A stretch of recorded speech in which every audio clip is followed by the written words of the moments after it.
How you doing?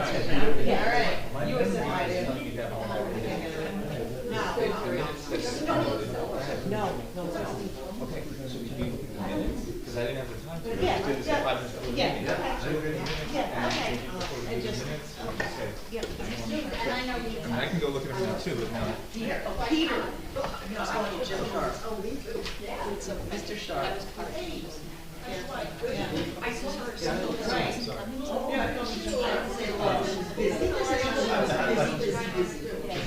Jim Thorpe. Yeah.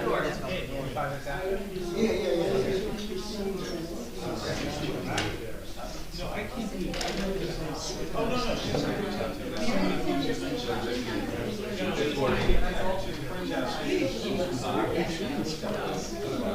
Oh, so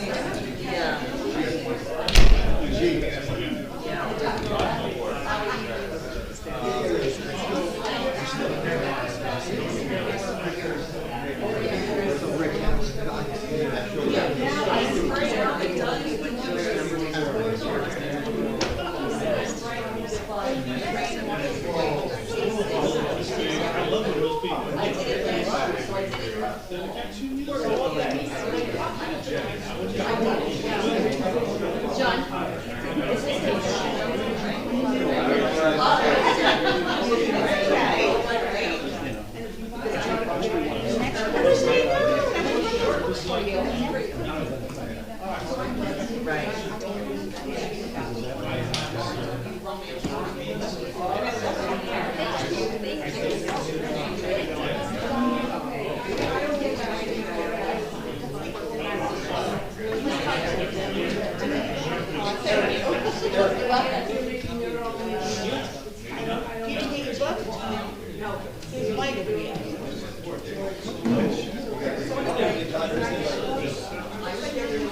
Al, would you grab both of the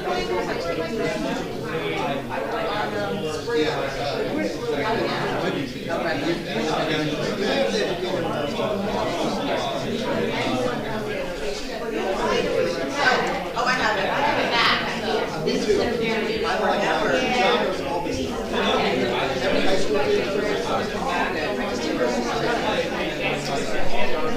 It'll be fine. Just check these out there. I'll grab one. Actually, I left the agenda up there for you. You want this back up to you? That's yours. I borrowed it today. I took it home by mistake. Call this meeting to order. Pledge of allegiance. Pledge allegiance to the flag of the United States of America and to the republic for which it stands, one nation, under God, indivisible, with liberty and justice for all. I wish to announce that the 48-hour notice is required under the Open Public Meetings Act. It was emailed to the Asbury Park Press, the Co-Star, and the New Co-Star on December the 19th of 2024. That a copy has been placed on the bulletin board in the borough office and that a copy has been filed with the municipal clerk. As a courtesy to the public, this meeting may be attended via Zoom. If for any reason the Zoom portion of this meeting fails or is disconnected, the in-person meeting will continue and action can and will be taken provided that there is an in-person quorum. Ms. Noble? Here. Ms. Greenblatt? Here. Mr. Nowicki? Here. Mr. Weber? Here. Mayor Guptosi? Here. Okay, welcome everybody. It's good to see you all, and the weather's starting to break for us, so that's a nice addition. We're going to start the evening with workshops. If you're looking at your agenda, we have 3 workshops planned. One, the recreation center improvements, we will not hold this evening, just because our engineer, Ben Malik, is still working through some of the details before we can share them with the public. And then we're going to go just slightly out of order and ask our borough planner, Ms. Jen Beam, to present a workshop on affordable housing. Would you like me? Is that good right there?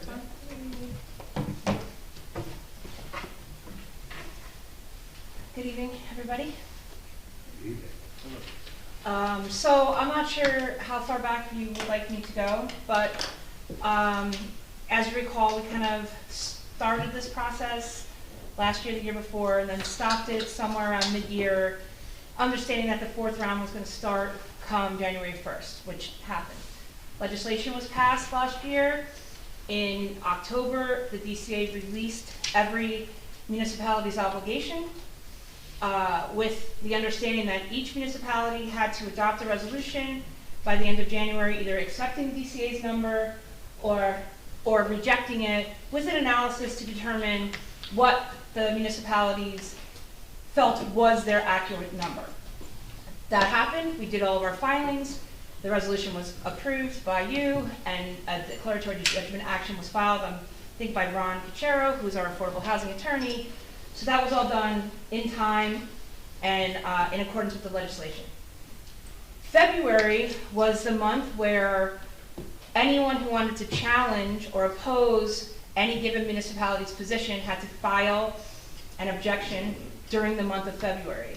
So we were kind of in a holding pattern, waiting to see if anybody was gonna object to our numbers. No objection to Bradley Beach's position was filed. So that just terminated at the end of February. What's been happening now, not having specifically to do with Bradley Beach, is all of those municipalities, of which there were 159, filed challenges to the DCA's number, and they've been frantically working with what they call the program, which is what's administering the affordable housing project this time around, in what they call dispute resolution. Dispute resolution takes the month of February. So as you can imagine, 159 mediation sessions throughout the state happening basically at the same time. We don't have to worry about that because nobody challenged us. So now we're able to start what they call our compliance phase, which is where we evaluate the borough. I mean, we really just did this exercise a year ago. Part of the regulatory requirements and regulations allow municipalities such as Bradley Beach to use what we call a vacant land adjustment. When you don't have tremendous developable land, you provide a court appointed adjudicator who's a planner who basically works for the judge, as well as a representative of Fair Share Housing Center who's an advocacy group for low to moderate income households. And you work through at any given municipality, and you're able to adjust the number from what was assigned by the DCA to something that, quite frankly, is more manageable. When we did this last year, the number came out to be 13. I anticipate that is going to be consistent this year. What the DCA has assigned us are a couple of different numbers, and I've heard a lot of numbers being bandied about. Present need equals rehabilitation, not new construction, rehab. Our rehab obligation is 64.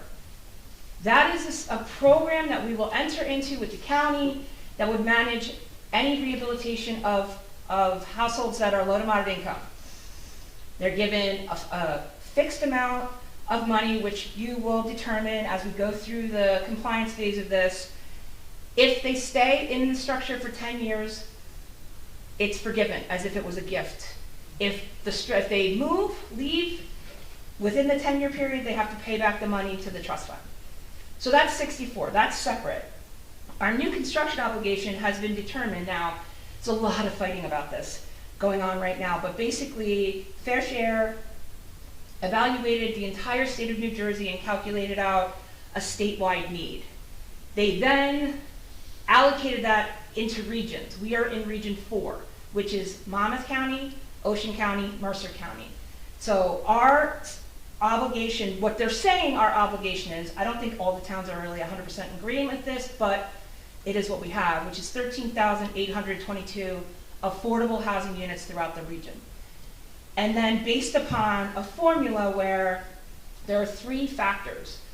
One is a non-residential valuation factor, which the DCA evaluated based on assessment data statewide. There's an income factor, not quite sure how that got calculated. And then there's a land capacity factor. All 3 of those factors are in the form of percentages, and they're averaged to give us an average allocation factor.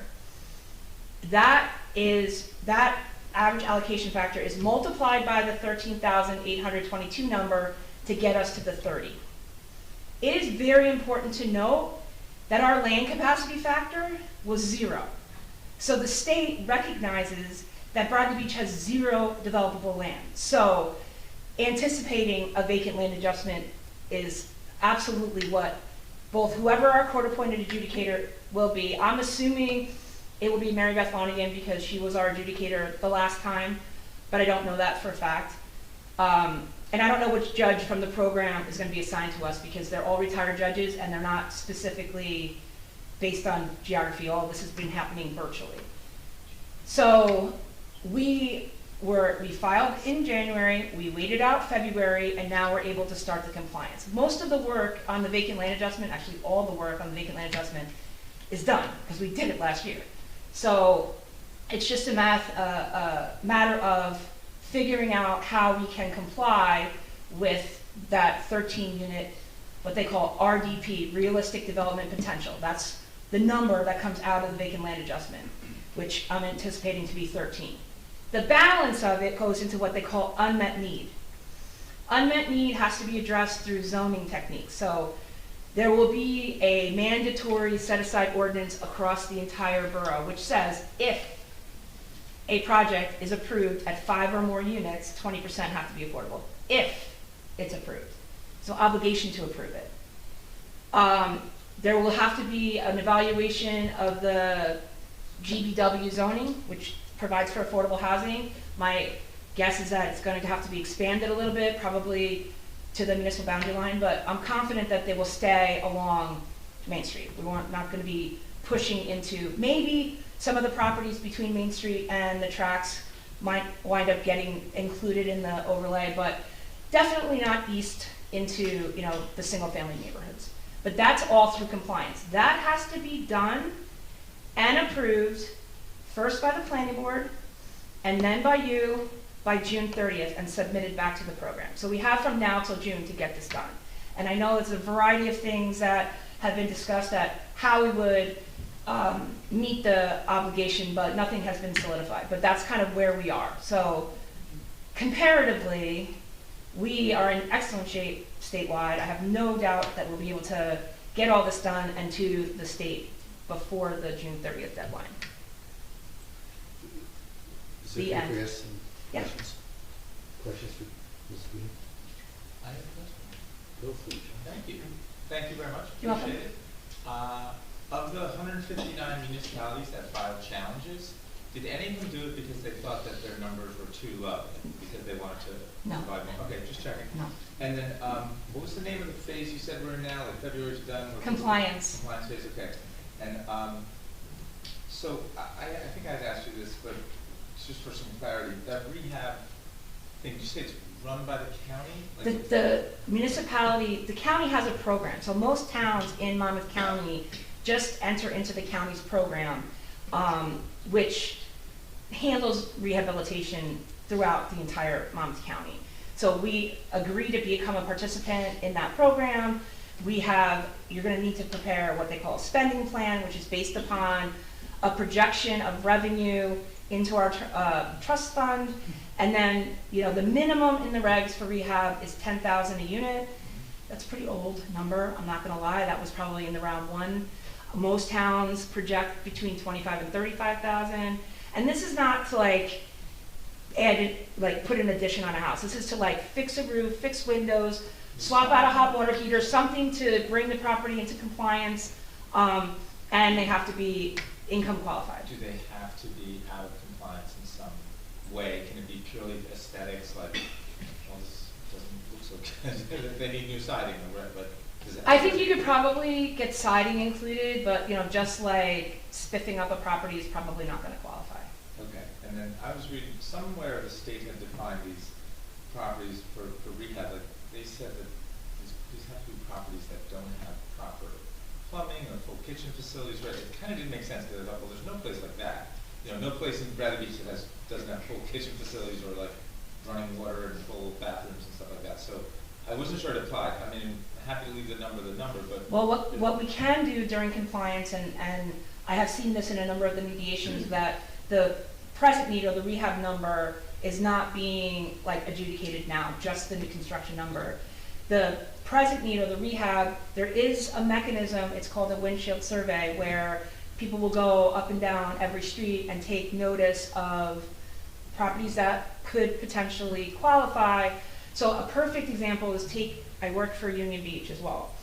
Union Beach basically is brand new because the entirety of the borough was destroyed in Sandy. So pretty much every structure in Union Beach is brand new and they have a rehab obligation. So they're gonna do a windshield survey and prove that they don't have this deteriorated housing stock and try to adjust the rehab obligation down from there. And the reason that that's important is that you have to earmark, even if you don't spend it, you have to earmark money for this program. So if you have a lower number, because the reality is, let's say 50%, you're at 32, earmarking money for 32 rehabs versus 64 rehabs is a significant amount of money when you're talking $20,000, $30,000 a And year. it's over 10 years. Over 10 years. This period goes to 2035. It's a county program, but it's some of our money. It's a mix. It's, yes. Okay. And then I hear you about the windshield survey, but I'm wondering if it makes more sense if we're really looking for substandard housing, that housing is out of compliance with our code, like, shouldn't there be some kind of interaction with the code office? They just call that. That's what it's just called. But No, you no, definitely can talk to code construction and do it that way, absolutely. Okay, great. Thank you very much. You're welcome. Please. Just raising up a bigger level question. You mentioned 159 lawsuits Yeah. overall in the state, and we're in zone 4. So my question is, if those lawsuits actually go through, wouldn't that potentially affect the redistribution statewide? That could then affect the number? This is a big dispute happening right now, so this is what happened. 159 challenges to the number were filed. Fair Share Housing Center evaluated all the challenges and determined that if every town was successful in reducing their number to what they say it should be, we were going to be short 13,000 low and moderate income housing units statewide, and there would be some reallocation. What they did do is they only reallocated to the towns that challenged the number, kind of as like a punishment. However, I've been doing this now for a week and a half, which is, it started last Monday at 9 a.m. Every single town that's settled, and a lot have settled, have not gotten that reallocation. So I think that even if, and I think it's a very small if, something were to happen, we would get reallocated units, we'd still be at 13 anyway, because we would adjust the number down during the vacant land adjustment. So we would still be in the same position. And the second question is, you would tag on to the county program theoretically, right? So does the county administer this program? So, they have the workforce to do that, and that goes from the homeowner application to the county? Comes Or through us. Comes through us, so we Yes. still have to administer that, deed restrictions. You're gonna et have cetera. to hire an administrative agent. That's a requirement. They're gonna administer not only the rehab program on the borough's behalf, but any income eligibility criteria, affirmative marketing for the new construction units as well. Make sure the deed restrictions are correct, individuals are placed correctly in the units. If you have, 4 individuals in your family, you don't get placed in a 1-bedroom unit, so they handle that and they coordinate with the county. What the county brings to the table is they have a list of approved vendors, like contractors, that are authorized to do this work. So it's a kind of a combination of your administrative agent and the county program. I will tell you, in a community like this, I don't think you're gonna wind up getting a ton of rehab units, because I don't feel that not a lot of your properties would wind up being income qualified. You know what I mean? It's too valuable. So what I found is you have to plan for it, you have to earmark money for it, but in many instances, maybe you get a handful. Do I think you would get 64? Absolutely not. So my third question, please, one last one. I probably have 100, but That's okay. the third one would be, so 64 units, just thinking about the money that we would have to have in trust ultimately to fund this at a minimum. That would be $10,000 a unit, which is the minimum at 64, so $640,000. So what happens with the spending plan is this. I have to project over the 10-year period how much money you're gonna take in. And what that's from is from your development fee ordinance, which is any commercial development has to pay 2.5% of their equalized assessed value into the trust fund. Any residential structure is 1.5% of the equalized assessed. And how it works is that, so let's say you put an addition on your home, it's only on the difference in your assessment does that fee go onto. But then over time, the money accumulates. And then you also have to do an expenditure projection, rehab. You have to do 30% of whatever your balance is has to be in affordability assistance, even though to buy down a mortgage here to make it affordable would probably wipe out all the money in one house.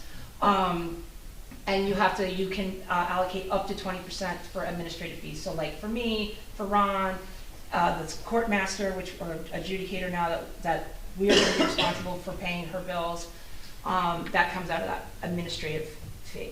So we project it, right? So yeah, I try to work with construction to see, okay, how many building permits were pulled for the past couple of years, and to project out how much I think, we're gonna bring in, but it is a real guess game. And it's very unusual for a community to not amend that spending plan multiple times. Because if you deviate from, let's say you come up with a very cool idea, Spring Lake bought the old Wells Fargo building, and the downstairs is gonna be a restaurant, and the upstairs is gonna be 3 affordable units. They were able to use money out of the trust fund to pay for half the purchase price, and then the fit out for the residential came out of the trust fund, but we had to go back to the court and get their permission, which they gave. But so it's not uncommon to amend it. It's not like I do it now and you're stuck with it for 10 years. You can amend it at any time. Thank you so much. So with regard to the rehabs. Yeah. We still have a fair number of rental units within Bradley Beach, not just, homeowners. Yep. Homeowners who either rent out secondary structures or multi-unit. So how does the rehab work with that?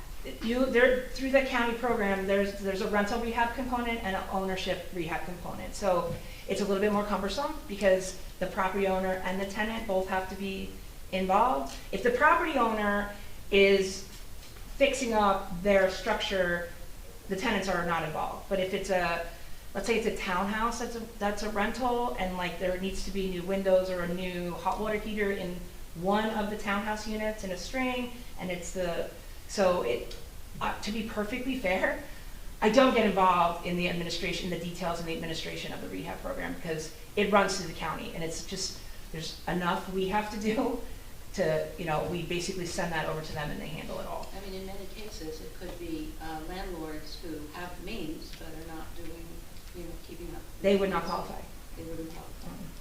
Right. And the other question I have is, I think it was at our last or prior council meeting, we came up with a number of -7 on new.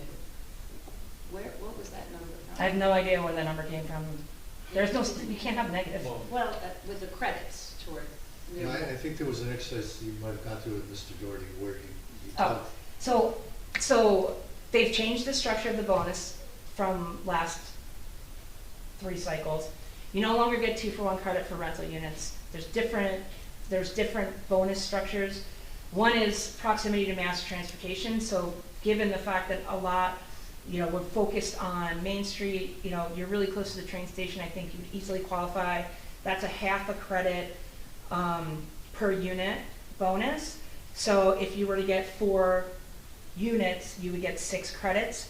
There's also some Oxford houses that are located here in Bradley, which we were not able to take credit for in prior rounds because they're not licensed by the state, and but the legislation has changed that disposition, and you would get credit per bedroom, and in supportive needs housing you get a bonus credit per bedroom. So I think, what did we say, there were 12 beds in those 2 homes, so you would get 24 credits plus whatever. So if the number's 13, you would have surplus for following rounds. So I think it was never a negative. I think it was probably you had X amount of surplus credits that we didn't need for this round that you can carry forward to future rounds. Related to the Oxford.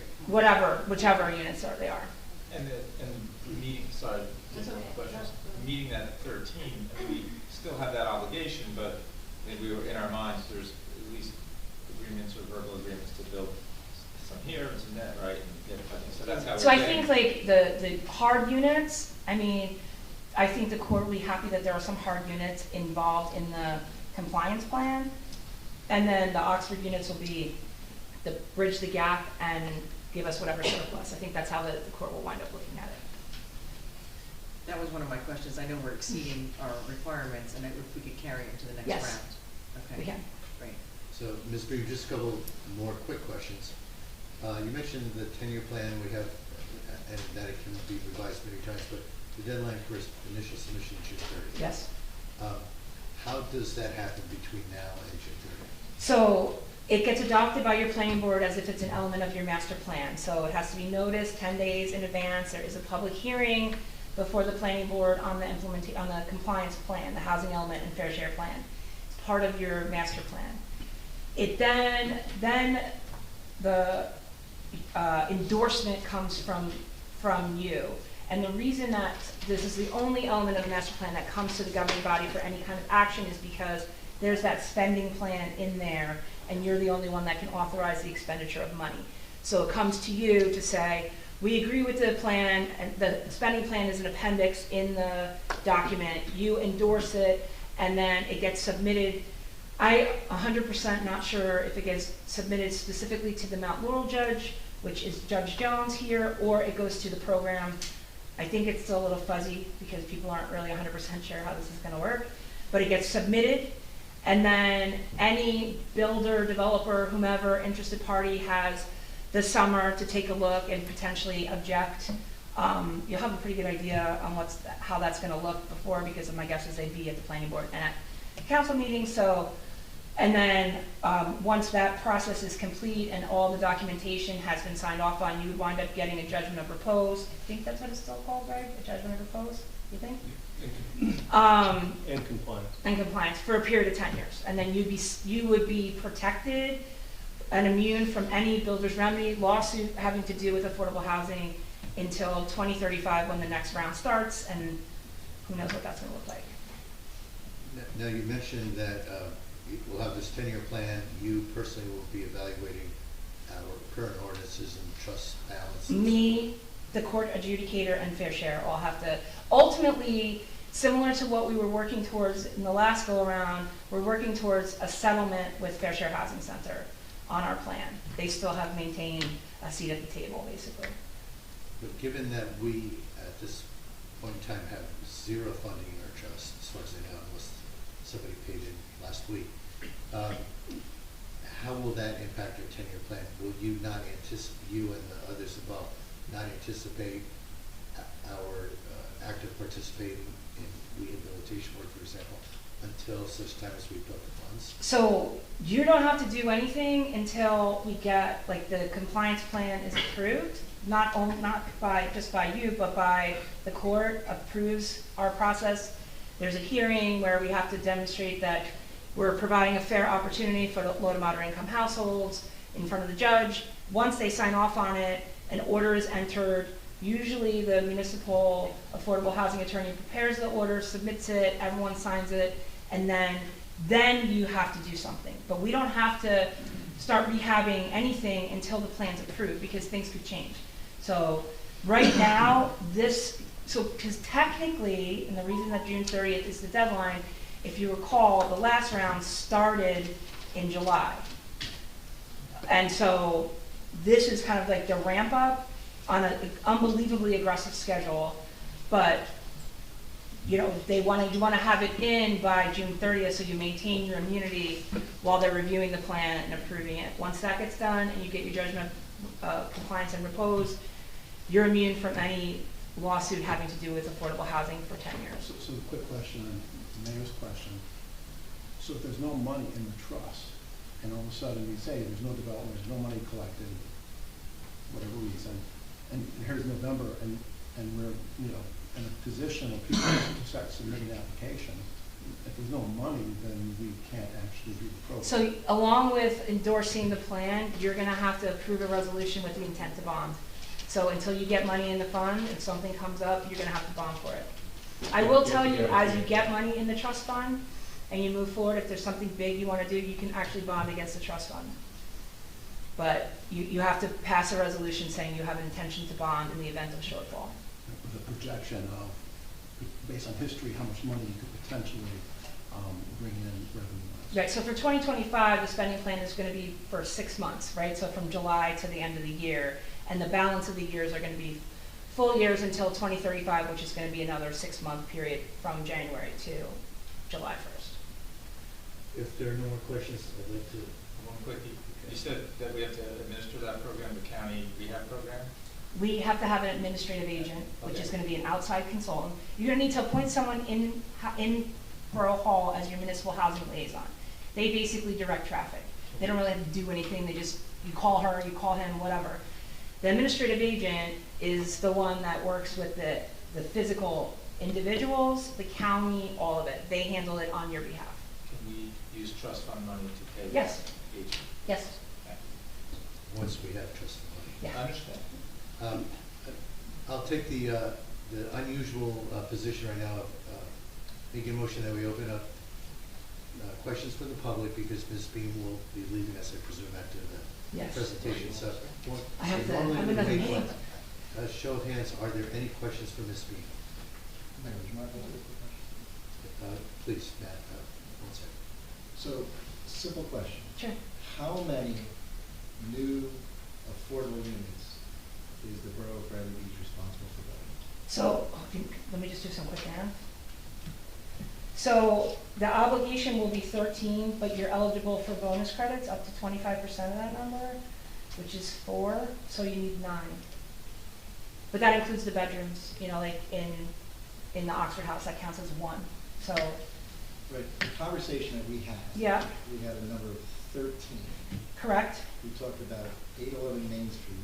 correct, That would be a total of 6. 6 credits. Mhm. That would bring the 13 down to 7. correct, Then we talked about the Oxford houses, Yep. the 12, which would bring it down to -5. Which Yep. means you're accredited 5 going forward into 2035. correct. But you also get bonus credits for the Oxford House Just- units. Simple question. Yeah. How many new affordable units is the Borough of Bradley Beach responsible for? I don't really understand what you're asking me. I don't understand the question. What I'm saying is, we have a number of 13. You can take 4 bonuses, so you need 9 units in one way or another. If you have Oxford units, that goes against the 9. You have new construction units, goes against the 9. So right now, on the table that we're evaluating, there's proposal for 4 affordable units. The balance will be handled with the Oxford House. But that's today, and that hasn't been decided. So I don't understand the number of units. It's 9 units have to be I think provided. Mr. Doherty's kind of counting the Oxford House, the 12 units, Right. and you're not yet counting those. Yes, I am. When you count the 9? Yeah, but also He's asking the new. ones that you're counting, they have to actually get built. They're not built. yet. Right, They 4 have to get be built. 4 have to be built. That's the proposal that we have. You don't have to accept that either. I mean, so I don't want to answer the question until we haven't even had a conversation with the governing body 100% on what's going to go in that plan. We've had preliminary conversations, but the bottom line is the vacant land adjustment is going to adjust the number down to 13. We're eligible for 4 bonus credits, so 9 is the number. Whether it's new construction, Oxford House, whatever, that's the number. Okay. Now let's open it up to the public. I'm respectfully, what is it that I'm not answering? Because I I can think he's tell, asking new. but it's up to you. We Right. don't know Right, yet. so it's not carved in You stone. can get 9 new Yeah, ones. they don't say half No. should be new. So, okay. We have to come up with 9 credits, or I 9 understand. units, one That's way what or I- the other. Okay, great. I know, but you don't necessarily need to come up with 9 new units if you have 12 Oxford units, correct? That would still be acceptable. Correct, but I will tell you that there's no way the court is going to accept us satisfying our 100% of our obligation with just Oxford House. That's why I said the new construction units that are being proposed at 803 Main, that's 4 plus 2 bonuses, that's 6. The Oxford houses will bridge the gap to get to the 13 plus. Plus you get bonus credits on them as well, so the number is going to be higher than 13. We're going to have a number of credits to carry forward to the next round. Which I think is where you were, Matt, the surplus credits. At the end of the day, we should be in a position that we've met our obligation. Questions from the audience? Was there a hand in the back? Yes, Mr. Curtis. I'll begin with what happened to the 53 units in round 3 that Bradley Beach did not do. So that would go into it would be lumped with the 30 new construction units I'm not sure the number's 53, but I'll assume it is. It gets lumped with the 30 and then it gets adjusted down to 13. That's what happens to them. So it goes into the unmet need, which is going to be We're captured. adjusting it, or you've got an agreement for fair share housing and DCA to agree to that? So we did this last year before we withdrew from the process, and DCA and Fair Share agreed with it. The 13 Yes. that we owe from round 3. That's not out from round 3, that's our obligation now. Our unmet need will be bigger, so the starting number will be higher, it'll probably be, if 53 was a number, it's 83, adjusted down to 13, and the balance will be captured as unmet need with the zoning that I described. And the unmet need is 30. The unmet need is 30 minus 13, or if you have the prior round credits, quite frankly, we would probably have to add round 2 credits in there as well, because we have never done anything here. That goes in our starting point, it gets adjusted to 13. That's our obligation now. The balance of it cumulatively becomes the unmet need, and it's satisfied by the zoning. My understanding is you have to have an agreement with Oxford House that they're going to do this for 10 years. Do we have that agreement? Not yet, because we just got through the initial, that's why it's still speculative, because we just got through the initial filing, waiting to see if a challenge, and now we're on to compliance. And this town has never done an assessment to know whether they have any rehabilitation housing units at all or not. That's We my knowledge. understand that this town is totally lax in understanding that, and no one knows whether there are any elderly people who live in this town, have lived in it for 50 years, and have a unit that could comply with that. But we have no, we've asked the question of this town, and they don't know the answer to that question because the code officer and everybody else doesn't know even how to answer that question, just so you're aware of that. We're aware of that. And following up on that comment, you mentioned earlier about the drive-by. Windshield survey. So is that common? Do most towns have a thorough inventory? I haven't seen it done until now. Until this round, I've seen towns doing it more and more. But I haven't seen it done in the past. And if we were to undertake that kind of a process, as Mr. Weber said, beyond just a drive-by kind of process, that'd have to be done through code enforcement. Is that correct? I mean, I would appreciate code enforcement going out with one of my guys because they, you know, on behalf of the town, have the authority to do so. That would probably be a good idea. Okay, great, thank you. Other questions?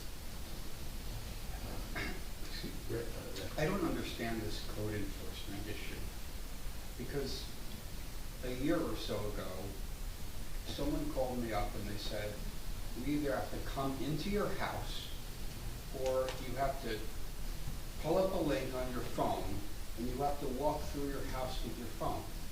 So somebody was in everybody's house for tax purposes. That's assessment, that's, I mean, you're But right, the- that's assessment, and it's different. I know it's different, but in some cases, the images, the video, what's there and not, it exists. Maybe for a different purpose, but it exists. I'm guessing that, well, first of all, just so everybody knows, a fifth of the houses, 20% of the houses get actually a visual inspection, either the way, somebody comes and walks through, or the way you described it in the video, every year, and that's so you have a fair tax assessment, and, so in 5 years, everybody's physically been visited for proper assessment reasons, but I would imagine that what you just said is true. If it was, they gather that information for this reason, they can't like hand it over to the code department to see if there's, the house is deficient for some, substandard housing kind of reason. I would imagine not. I would venture to guess you're correct, but I don't know. You know, I would also suggest there are some people who are very prideful and maybe don't want people to be looking and being identified. So that's a barrier. But I think part of our compliance plan, correct me if I'm wrong, will be how do we promote this? How do we communicate this to the community, which will then help people be aware of the program, which will then solicit people to come forward and look to apply. So that will be part of our compliance program. Absolutely. Yes. Thank you. Let's take a couple more questions.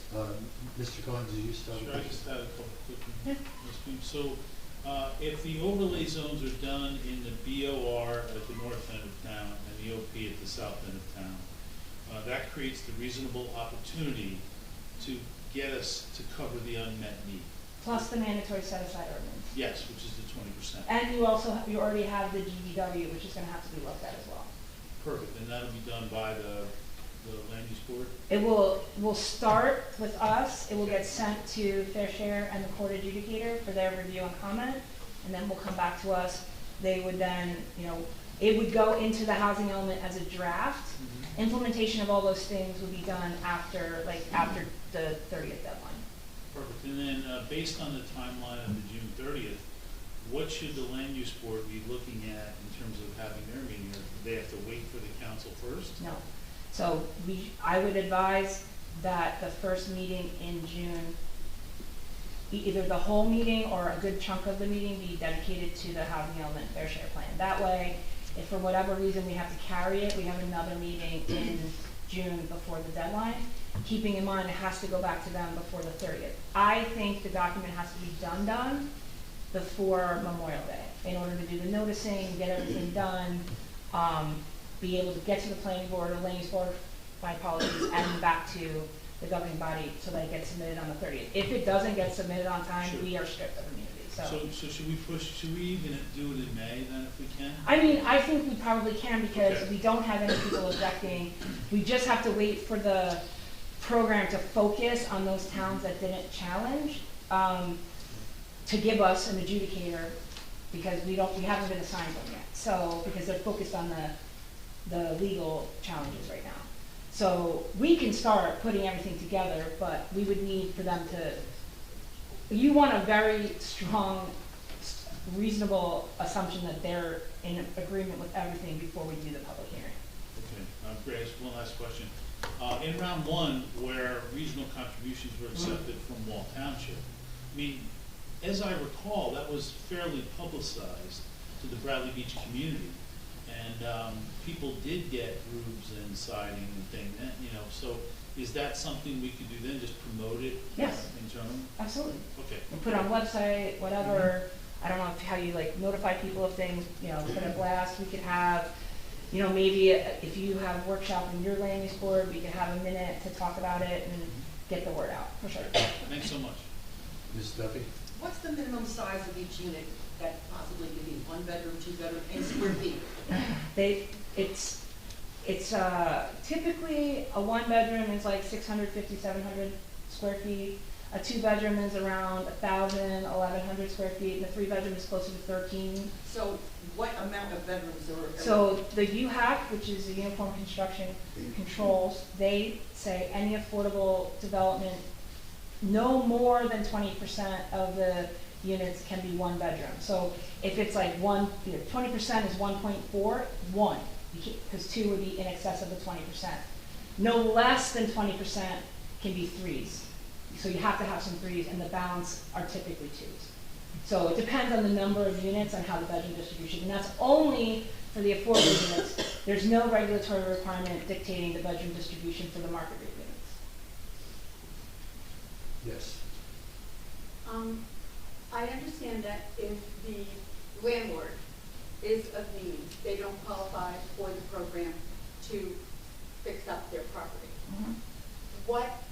Is there something else that will encourage a landlord of means to fix up their property if their property is not in good condition? I mean, the fact that they could get free money if they stay on the property for 10 years, they could get a $25,000, $30,000 loan to fix up their property and not have to pay back.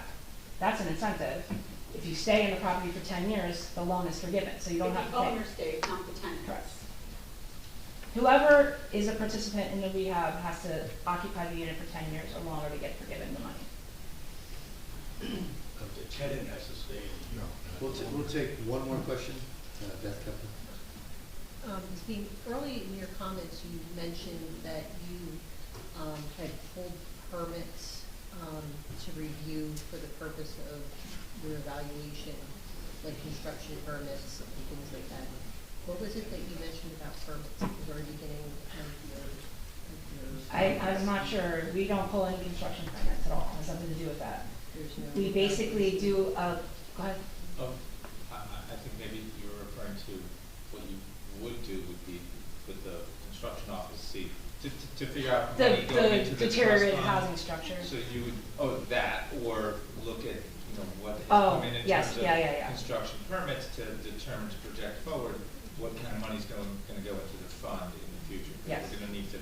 based on like what, like. say So you I would do say this- for the past 5 years, how many building permits have been pulled? What's the average value of the improvements? So we could guesstimate what 1.5 would be, and then, use that as because, a lot of times you just throw dollars in there and they really want to look for some kind of justification on why we think we're gonna get $250,000 in the fund a year, we have to have some basis, so we do that as a check, to just make sure So we're we not review over-projecting. the permits that have been granted over the last several I- years to, like- as a How jumping many off per point. year, because it's a yearly projection, and then get a general sense of the value, and then we can project if it's an average value increase of 100,000 and you have 10 average per year, you know, that's a good basis to Right. project the number. Because I That's- was trying to do the same thing, I was looking into, like, prior to the current administration, why we hadn't set up the trust and started to collect the fees, you know, over the last, since 2017. And I was trying to determine how much money should we have in our account based on Oh, I see. retroactively, and I was told that I had to give specific addresses, that it was not possible to determine, you know, how many new build permits were issued, and so that's why, that was my purpose. But thank you for clarifying. That has not been my experience where I needed to provide specific addresses. That has not been my experience. Okay, thank you for your clarification. All right, we broke a lot of our rules to make, this was a very important presentation. We wanted to give everyone a chance to hear it and ask questions. We do need to move on. Ms. Beam, thank you very much. You're welcome. For joining us tonight. Thank you very much. Good night, thank you. And we will make sure to ask Ms. Beam to join us again in the near future to provide us with updates as we go forward. The other workshop we had planned is a really short one that I will lead, but it's references fallen heroes eligibility criteria. And specifically, as you all know, we have a World War I monument, the obelisk at Riley Park. 7 war heroes died in combat, names on that monument. We have another 11 on our World War II monument, which is over near the rec center, ball fields there. And we also have one person who died in Vietnam. So we have a total of 19 recognized fallen heroes already in Bradley Beach. But the question was posed a while ago, what criteria do we use? Because there could be an individual, for example, who moves to Bradley Beach tomorrow and becomes a resident tomorrow, who 20 years ago lost a son or a daughter in the war. Would that person who died be eligible for Bradley Beach War Memorials? I think most people would say no. There wasn't a connection to Bradley, at least at that time. So I've done a little bit of research working with the gentleman that we introduced a meeting or two ago, Bill Duffy or William Duffy. And what I wanted to share with the council and then get feedback from our residents is potential criteria that we could use going forward as to whether or not to recognize someone as a Bradley Beach fallen hero. And I think this is important because, obviously we all understand the significance of Memorial Day and recognizing men and women who gave their lives in defense of our country. But it is an important issue to differentiate, is it a Bradley Beach fallen hero in particular, someone that we should recognize. The criteria I put together and wanted to share with everybody are as follows.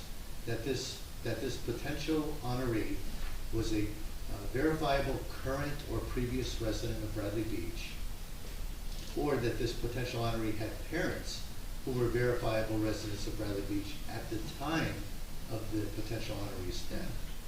That this potential honoree, participated as a Bradley Beach community member over a sustained period of time.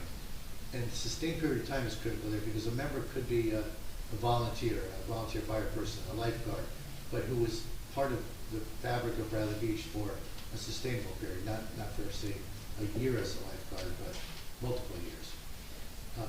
Must have served honorably in the U.S. Armed Forces, for example, the Army, Navy, Air Force, Marine Corps, Coast Guard, U.S. Space Force. Must have received the official designation as died in service in an official U.S. designated combat zone. And finally, that the cause of death reported as killed in action, missing in action, died of wounds, died of injuries, or died non-battle, e.g. sickness, homicide, suicide, accident in that designated combat zone. Now, I didn't actually, as you can guess, I did not create this from scratch. I've taken this from bits and pieces of what other municipalities use, what other organizations use to identify fallen hero individuals. So I served that up at least for the council to react initially. Is this a worthwhile endeavor? If so, are these appropriate criteria? Are there others you'd want to suggest? Because I do think Bradley should formalize, I'll call it a standard of measure that we could use consistently now and in the future. Any thoughts? Just a quick comment. I agree that we should have some criteria, because otherwise, nobody understands, how you get that recognition. My only comment or question would be, is a combat zone, that's I forget the term you used, and what if there was what's the importance of that? Because what if somebody was a National Guard and was in a combat zone, but in the line of duty lost their life? Would that qualify? And so, I think, that's my only question. Maybe it wasn't an official war, but maybe it was in service that they lost their life. And the National Guard is deployed domestically, and that could, in fact, happen in today's society.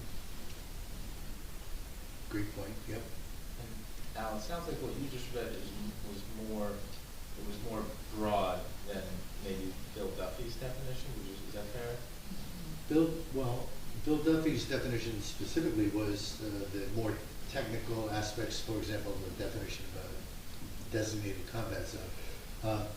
Where I borrowed from others were in reference to connection to the community. So references such as either they lived there at the time or their parents lived there. So it sounds like it's broader, and I think broader is good, because let's just say somebody, like I said, they moved here, they only lived here for a few months, but wherever they lived before that, maybe that town doesn't have a memorial to one, right? So it's better to have more than run the chance of them not having any at all. So I think broader is better, so I like what you came up with that. I can easily follow up on your point about the combat zone. I agree with Paul, because sometimes they're just doing drills and people get killed, but they're still ready to fight for our country, and they still deserve that respect. I'm sort of in agreement, and I do think that a broader scope is useful, because there are contingencies that, we want to consider that may not be so straightforward. Okay, I'm going to conclude the workshop. I'm going to ask to hold audience questions until we get to the item, number 8. Just because normally we do include questions, including the workshops. Right now, though, I would like to switch to item 6 on our agenda, presentations and bids. And we have our own Amy Hall, our Director of Tourism, who's going to do a brief presentation. Okay. Welcome, Hi, Amy. everybody. Hi. Welcome. So I don't know how this works with the PowerPoint I sent in. Oh, Michelle will do that. Okay.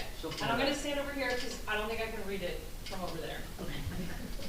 Okay, Michelle, whenever you're ready, unless you can hear us. Amy's ready for you. Did anybody here go to Jazz Fest this year? Yeah. It's fun. Really good. Yeah. Michelle, are you there? Actually, I think Donald's checked. Jim went to. This is very quick. There you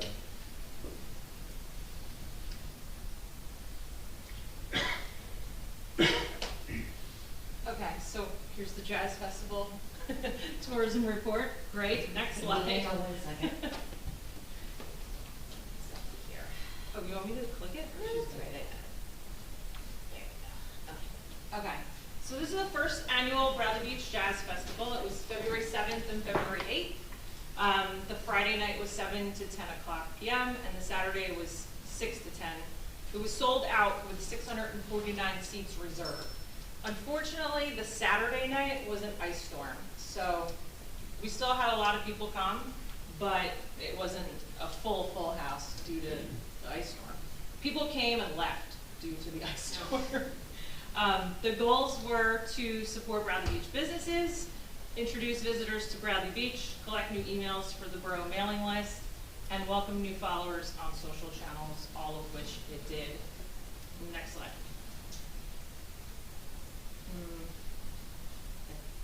Is there a slide after this? Okay, stay here. So we had 127 new emails and contacts for the mailing list, which is a lot for a mailing list. And we had 350 new followers on social media, on our Facebook and Instagram social media platforms.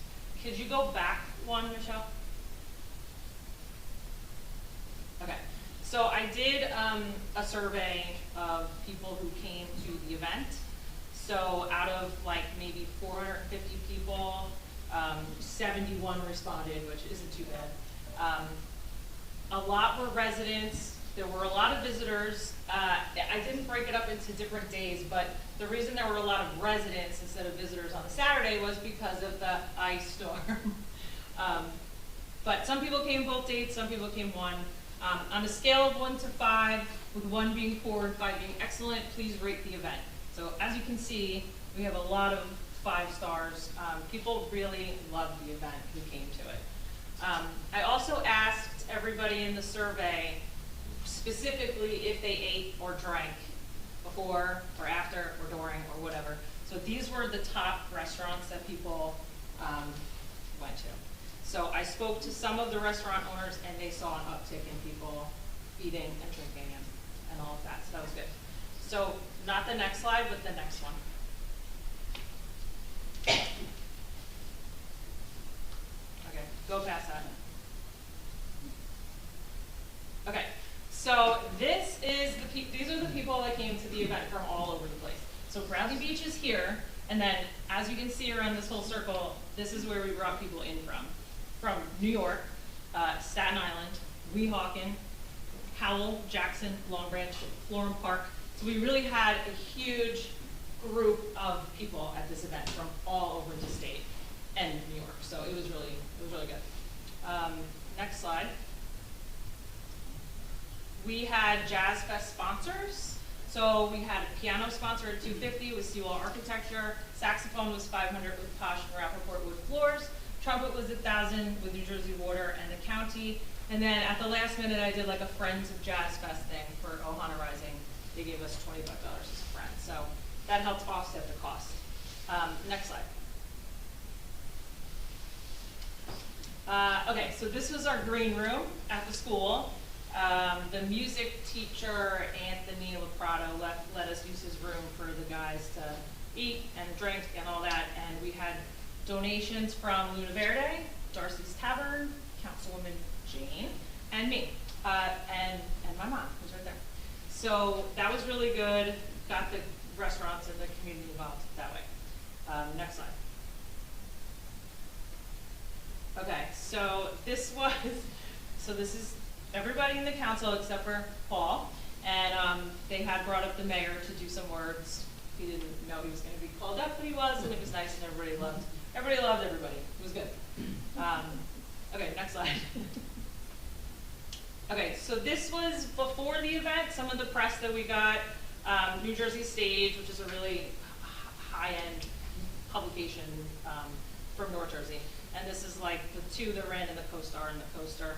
And then after the event, we had the front page on the CoStar, which was good. Next slide. So here I just wrote a bunch of comments that I asked for in the survey. I just asked like any comments if anybody had. So I'll just read a few. Well done event, beautiful auditorium. We really enjoyed ourselves, shared our experiences with friends when we returned to our own neighborhoods in Jersey. People coming in. Show was amazing, great job putting it together. I can't say enough about how fabulous this was. It was well attended and the music resonated for days after with me. Next slide. Again, just some more words about the event. It was a world-class, fantastic jazz event, yada, yada, yada. What I put in blue here was some of the comments that I got about charging for tickets next year. We had talked about it as the event was going on, that it would be something good. People would stick to coming, more than having a free ticket. Plus, we would be able to pay for the whole thing, the ticket sales. So, because I put these in here because we had thought of it, and I got probably 20 different answers for people who came who would be willing to give us $20 or $30 a ticket. So that's for next year. Next slide. Oh, so I put this in because I also reached out to the musicians to ask, what, did you enjoy coming? Was it good for you? Because it matters to, our people that we hire. So I'm just gonna come over here. But this is Kumo. He lives in Long Branch. He's really involved in the jazz scene. And he said, currently there's no jazz center in Monmouth County. Asbury Park and Red Bank have established their identities. This presents an opportune time for Bradley Beach to become the epicenter of jazz in Monmouth County, much like New Brunswick has claimed this distinction for Middlesex, which will bring new people to Bradley Beach to increase business revenues, real estate values, and tax income. So I wanted to put that there because I thought that was a really important quote from a musician, and it's true. We do have an opportunity to do that. That being said, we're going to put in a Wednesday night jazz series in the park for the summer. It starts July 9th, and I'm going to announce the first band for July 9th on the next slide. It'll be the Ocean Avenue Stompers, 7 o'clock show in Riley Park. Famous Bradley Beach resident. So that's my report. That was awesome. I'll say right away that, as you saw by pictures, most of the council was able to attend. I was there the second night, and it was awesome. I was more than impressed with the talent that you brought to Bradley Beach, so thank you for that. But let's open up for first comments from the council. Any comments for Amy? No, other than this is fantastic to have a post-mortem on a big event in town, and I can't remember who, but somebody's been asking for that for years. I can't remember who, but they must be very happy. So thank you. That was great. All right. While Amy's here, any questions from the audience? Julie. I would just like to say I was there for 2 nights, and it was fabulous. Thank you, Amy, and Thank you for your help as well. And then all the students. It was like a really nice, organized event, and I think with time it just will get better and better and better. Yeah. The students, the grammar school students participated. You always get me to volunteer. Yeah, we And, have great volunteers. And I love your mom, and the jazz musicians were so nice. They were so much fun, and the talent there was amazing. So hopefully more people will attend. Yeah. Thank you. And just to add, we did have the PTA was involved. They sold snacks and they ended up raising like $350, which was good for chips and soda. Next year they can sell, more items. We had a lot of volunteers. We had Julie, we had Jane, we had Shauna, we had lots of volunteers. We had Josephine from the police department was there. We had lots of people helping. The school was great. The custodial staff was great. Anthony Loprato was just like phenomenal on music and lighting and running around everywhere. So it was a really nice, it ended up being like a really good community event that brought in tourists. So it was twofold. And Amy, nobody realizes how beautiful that theater is. It is a stunning, stunning theater, especially the ceiling. Yeah, it is really amazing. is something. I might add too that Amy's been doing this for a while, the liaison for tourism, and she really thinks out of the box. And a lot of people come up with ideas, but they don't ever do it. She actually does it, and it's a success. To make that happen is really admirable, and I just want to thank you so much for your energy and your ideas. Just keep it coming. We appreciate you. Thank you.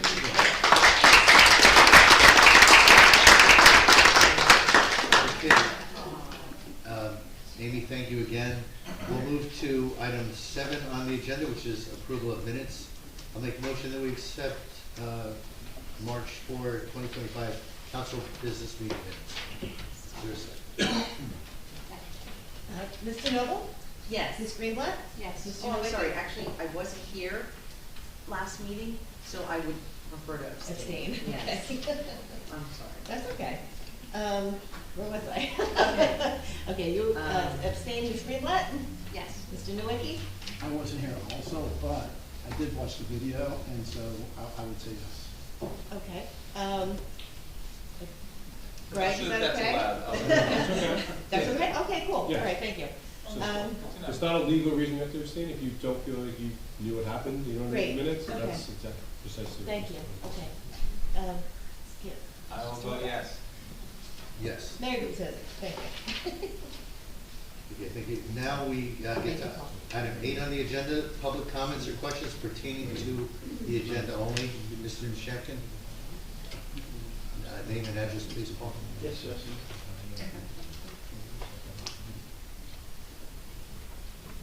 Paul Nishamkin, 411.5 Lorraine Avenue. I just wanted to comment on the Fallen Heroes presentation. As far as the criteria, I don't think you mentioned the Merchant Marine should also be included. Also, you talked about combat zones, but almost half of our deceased in the First World War died of disease in camps that weren't in combat zones. So I don't think you should restrict it to combat zones. If they were on active duty at the time of war or in action, and they meet the military criteria of dying of their disease or wounds or whatever, should be included. Also, what about children who are in the war but are fighting for the Allies? I don't know if this happened, but in the First World War, a lot of Americans fought for the French, the British, or the Canadians for the first 3 years of the war before the Americans got into it. Similarly, there's always been veterans of Allied armies who are Americans who might have families that are in Bradley Beach. So I just throw that out. That's a good point. We'll certainly consider it. Thank you. Other questions? Good.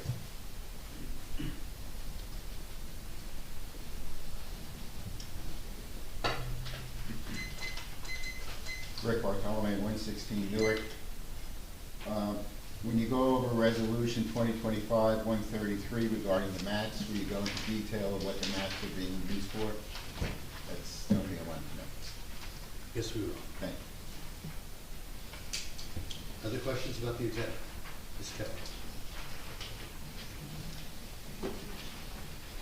Good evening, Beth Kepler, 504 Central here in Bradley Beach. I'd like to read a statement in regard to resolution on the agenda tonight, 2025-119.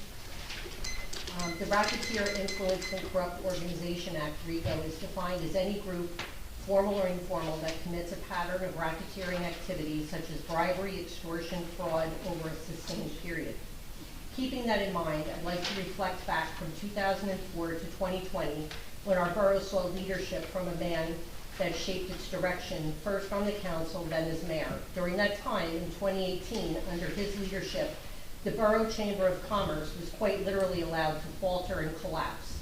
In its place, a new entity emerged on January 1st, 2020, the BBBCA, the Bradley Beach Business Community Alliance, a 501c6. Unlike a municipal department, this organization operates beyond the oversight of our elected officials in government, with no borough right of access to its books and no say in its operations. A convenient shift, some might say. In fact, that former mayor admitted at a public meeting on October 11th, 2023, being personally responsible for ushering in this new organization, calling it his own creation. That same leader later joined its board of directors as secretary, further blurring the lines between public service and private interests. Then came a new borough administration in 2021, ushered in with political endorsements and door-to-door campaigning by that same figure. The new mayor, before even being sworn in, began championing a local private business in interviews, the Bradley Beach Cinema on Main Street. Within weeks of taking office, in the midst of a pandemic, a resolution of support for only this one specific business presented by this new mayor surfaced. Then later, with him proposing to funnel $350,000 of our tax dollars, $50,000 a year for 7 years to support this movie theater, a private sector business entity. The BBBCA publicly backed it too. Once again, coincidentally, key players overlapped. A resident cinema co-owner sat on our land use board appointed by the mayor and was also a member of the BBBCA, alongside a council president, a resident who served as acting borough business administrator, and the BBBCA board treasurer. Residents donated generously to this project, trusting the endorsements and solicitations of borough leaders that they thought they could trust, who are also their neighbors. Yet last week, we learned the Cinema Labs partners are abandoning it, citing financial woes. What about those donations from the residents? Tens of thousands of dollars gone, with no talk of refunds. But this isn't just about one theater. Let's pivot and look at the church disaster, which started under one corrupt administration and continued to be mismanaged under the next. The same two mayors, hands dirty and personally involved with both failed projects. Now consider our recent audits. 2022 flagged with multiple material misstatements. 23 remains unfinished due to shoddy records, with the 24 audit still looming. Our CFO from 23 lost his license to practice in New Jersey, unable to sign off on his own work, and the allocation of our federal COVID funds we've been inquiring about remain unaccounted for to this day. On September 27, 2023, when asked by a resident, the then acting business administrator explained that the $9,000 payment on the bills list labeled FEMA signs was the borough voluntarily returning unused Sandy relief funds from 2013, 10 years later. Federal laws say misappropriated funds can't be recalled after 3 years unless fraud is suspected. There is no statute of limitation on fraud. I've posted the video to that exchange on my YouTube channel under my name, Beth Kepler, for all to see. I've over-requested the documents surrounding this 2023 FEMA refund the resident volunteer acting VA spoke of. And then there's the bank accounts. We were told that there were approximately 23 accounts. As I've recently stated, in an over-request by me revealed that there are in fact 53 bank accounts, double what the amount we were told, spread across 3 banks. The borough admits it doesn't track their purposes or reconcile them, and the 53 bank accounts for a town our size, very unusual. Why the discrepancy? Why the silence? Residents have long worried about the blurred lines and shady record keeping going back to council meetings I've shared clips of recently on my YouTube channel, August 31st, 2021, September 27th, 2023, October 11th, 2023, February 14th, 2024, and April 24th, 2024, all demonstrating residents and council members raising concerns over things such as shared borough addresses on BBVCA letterhead, shared services between the borough and the BBVCA, commingling of trust fund money, sources of payments for events, violations of borough ordinances. I'll continue during public comments. Thank you. All right, Ms. Kepler, also, and this is not a commentary on the substance of your comments, but there was a little bit of a stretch for the agenda. The agenda item that you referenced is purely a process for receiving payment from the BBVCA. So I would just say, in the future, I don't want to interrupt you, but those types of comments probably are better served for the end of the meeting. At the end of my comment is where I was able to get to the point of how it ties into the resolution that's going to be approved, but I ran out of time, and I didn't want to read fast because I wanted everybody to soak in the gravity of what I was saying. You have so many points. There's a lot. There's a lot of fraud, so yeah, that ties in. Understood. I'm just trying to be respectful of. I understand that. I appreciate you indulging me. In the second half of my comments, when I complete it, you'll be able to hear the point that I'm driving at. Are there other comments about the agenda? We have hands up here, Erica. Oh, yeah, you have one on the Mia Mullen. Ms. Mullen? Mia Mullen, are you? Mia? Okay, hi. Hi. Hi. Can you hear me? Yes. Yes. Yes? Yes. Okay, great. I'll be quick. I just wanted to ask about, or if you can comment on it before the resolution is passed, the approval of shared services agreement between us and Neptune City for Rec Director. It's 2025-123. Just want to know what this means to the community and access to our rec center. Does that mean we're sharing it now with Neptune City? And we can, I don't know if they have a rec center, I have no idea. And how does this affect Courtney's role, this being a shared, well, I guess she's the one that's going to be, is Courtney staying in her position, or is there a new rec director because we're gonna do shared services? I'll just give a quick summary. We will discuss it when we get to the resolution, but there's two different resolutions. One is sharing a shared service with Neptune so their residents can participate in our summer camp at our rec center at our resident fee levels. So we did this in prior years. We're doing it again, extending them the same $660 fee to participate that we provide to our own children. The second one is a shared service with the rec center director herself, Courtney Pappas.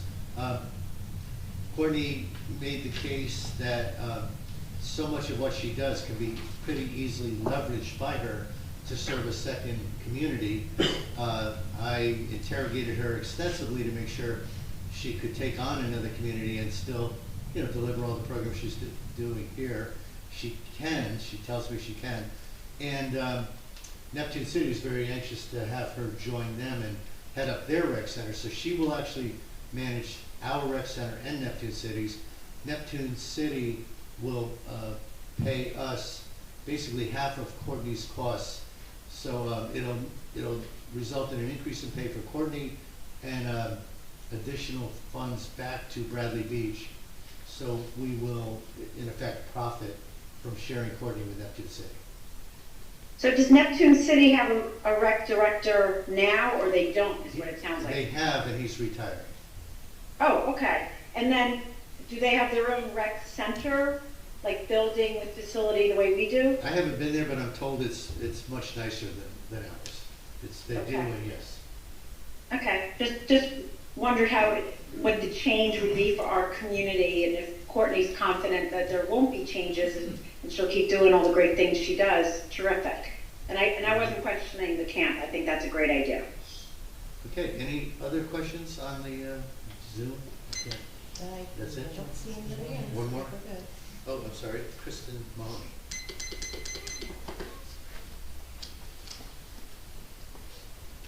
Hi, Kristen Mahoney, 200 Lorraine. So if we're gonna do shared services with Neptune, does that mean that we'll get to use, because they do have a nice rec center in Neptune, they also have great senior services. Does that mean that our seniors can use their services now at their rec center? At this juncture, that is not yet resolved. That is not captured in tonight's agenda. Okay. But it is a part of ongoing discussion. Okay. Okay, if there are no other questions, we'll move to item number 9 on the agenda, which is the introduction of ordinances. We'll start with ordinance 2025-11, an ordinance amending Chapter 1 General Provisions of the Borough's revised general ordinances to revise and update the local supplemental violations bureau schedule as approved by Monmouth County Assignment Judge pursuant to New Jersey Court Rule 7:12-4. That's a long-winded way of saying we're increasing our court-related fees, parking fees, various court-related fees. And a point of note for everyone's benefit, I was able to sit down with the judge who administers our court and our court administrator. I've engaged council members as well, Shauna Greenblatt. And basically, we have gone through a process of updating fees that were updated in the past. Some of them updated in 2005, 20 years ago. Others last updated in 1980. So we have some fairly significant price increases, and we've been behind the 8 ball when compared to other local municipalities. So this is intended to bring us up to 2025, and ballpark estimate, because we don't have an exact number, is it should come close to doubling the revenue that we received last year, 70–80% increase or so. So, but otherwise it is largely all focused on court-related fees and fines. Any comments? I'll make a motion that we introduce ordinance 2025-11. Second. Ms. DeNoble? Yes. Ms. Greenblatt? Yes. Mr. Nowicki? Yes. Mr. Weber? Yes. Mayor Gubitosi? Yes. Okay, introduction of ordinance 2025-12, calendar year 2025 ordinance to exceed the municipal budget appropriations limit and to establish a cap bank. And basically, we're adding 1% to what is an authorized 2.5%. I know, Mr. Cohen, in the past you've raised some concerns. This is, as we've talked to our CFO, a relatively standard adjustment that most municipalities undertake. Any comments? I would just ask Mayor, looking ahead here for a budget reconciliation, setting the actual budget, what is our timeframe for doing that? We've begun that process. The reason we had a very late beginning is because we did not know what salaries would be until we completed the union negotiation. So we now have salaries. Very pressing is we have to actually process payments for retro salaries. One of our other resolutions in tonight's agenda, in fact, is shifting dollars around from reserves to enable us to make those payments. And as part of that process, we can now dive headfirst into setting the 2025 budget. Our CFO is in Ireland at the moment, but he has provided me budget worksheets, which I am beginning to organize and combine with the new data we have. So hopefully, Paul, to finally answer your question, I think in the next 30 days, we should be pretty close to having a budget we can present to the residents. Thank you. Okay, if no other comments, I'll make a motion that we introduce ordinance 2025-12. Second. Ms. Noble? Yes. Ms. Greenblatt? Yes. Mr. Nowicki? Yes. Mr. Weber? Yes. Mayor Gubitosi? Yes. Introduction of ordinance 2025-13, an ordinance establishing certain salaries of certain officers and employees of the borough of Bradley Beach in the county of Monmouth and the state of New Jersey, and repealing any and all other ordinances inconsistent herewith. This is basically our salary ordinance, which establishes ranges by role within the borough, salary ranges. And the last time this was updated was 2021, so not quite as bad as some of our fines, but nonetheless about a 4-year hiatus. And I want to tip my hat a little bit to Mr. Doherty, who worked on this with, was it you as well, Ms. Greenblatt? Yes, Councilman. So thank you both for your input on this. Any questions or comments about this ordinance? Okay, if no comments, I will make a motion that we introduce ordinance 2025-13. Second. Mr. Noble? Yes. Ms. Greenblatt? Yes. Mr. Nowicki? Yes. Mr. Weber? Yes. Mayor Gubitosi? Yes. Also under item number 9 are ordinance adoptions, and there are none. So we'll move to item number 10, communications. I have a very brief communication regarding the 2023 audit. We do not have the audit yet. We are about 2 weeks or so out from a very strict deadline to deliver it. And last I knew, actually, Mr. Ken, you were working on a legal representation letter. Yes. Have you delivered that yet, or is I it? have not yet. That will be coming shortly. Okay. Our auditor has a draft prepared of his audit report. And again, we're coming down the home stretch, but once he receives the legal representation letter from Mr. Cannon, which basically, Greg, that just describes lawsuits at risk from. Okay. Yeah, so it's a risk management letter. Okay. And once our auditor receives that from our attorney, he will deliver the draft. So it's taken an extremely long time, but we should have a 2023 audit report soon. And then we will immediately begin preparing the corrective action report, which we've had historic difficulties doing. While under communications, I'm going to stray from our format ever so slightly because I did ask Mr. Capone, our director of DPW, to just provide an update. Roger, you have so much going on. I just wanted our residents to quickly hear what's on your plate as we move forward. Yes. First and foremost, I had a nice lunch today with Councilman Nowicki. We went over some of the upcoming projects and wanted to thank him for that. Very informative on my part. Hopefully, I offered the same back to you. We did our first brush pickup of the year in March. We have leaf pickup starting in April 1st. 2 brush pickups starting at, that's going to happen in April. We had to clean the church out today, get it prepared more for safety concerns for the upcoming auction. And we'll be done before they're coming in to run this auction, just to make it as safe as we possibly can.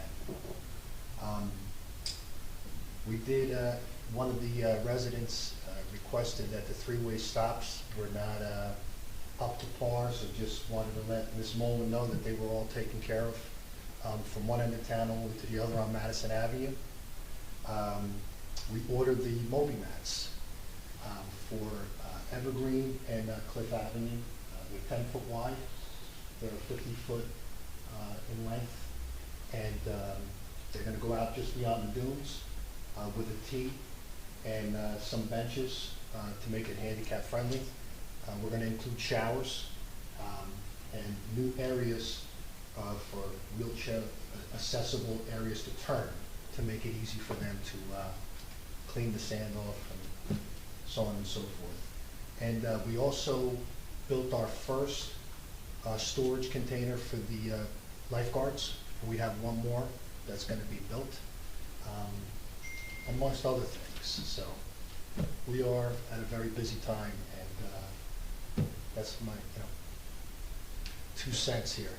Well, thank you, Biagio. You and your team have a lot going on, and I know we're pushing a lot of that agenda, so thank you for just jumping on everything. No problem. Thank you very much. Sure. Question. I noticed that the concrete plateau under where the showers Yes. were, so you've already removed those? We removed that. We've had problems with that location for water pooling in certain areas, and we're eliminating that issue. So it's more user-friendly, and when it rains, people are not, or actually when they use the shower, the water would run out to the pavers. So we eliminated that. The one on Evergreen? Correct. And so new showers are being installed as well? Yes. And will they have automatic shut-offs? I'm gonna rely on my assistant for that. But what exact, We prefer to use the paddle handles, the automatic shut-offs with the sand, they get stuck on more than off. We've had a lot of problems with them for years, and we take them apart, clean them, rebuild them, and a week later, same problem. So we prefer to use the paddles, and they are handicap paddles, and yeah, they're much cheaper to replace, and may not look as nice, but they work just as good. Can we put signage up to remind people to shut the water off? Because sometimes people walk away without turning the water off. yeah, if there's a location where that is an issue, but those, I believe we're gonna have a chain, and they're gonna pull it down, or they're gonna just be able to? That's just the push, yeah. Okay, so it kind of resets itself on its own. If they do get stuck, we get to that location, somebody will alert us if we don't see it ourselves. But they are automatic, so you turn it and it turns back. I believe Asbury Parks is the same, that we're tempering, doing the same template as theirs. We like to think it's gonna be a little better. Yeah, they'll shut themselves off. Thank you, Biagio. No problem.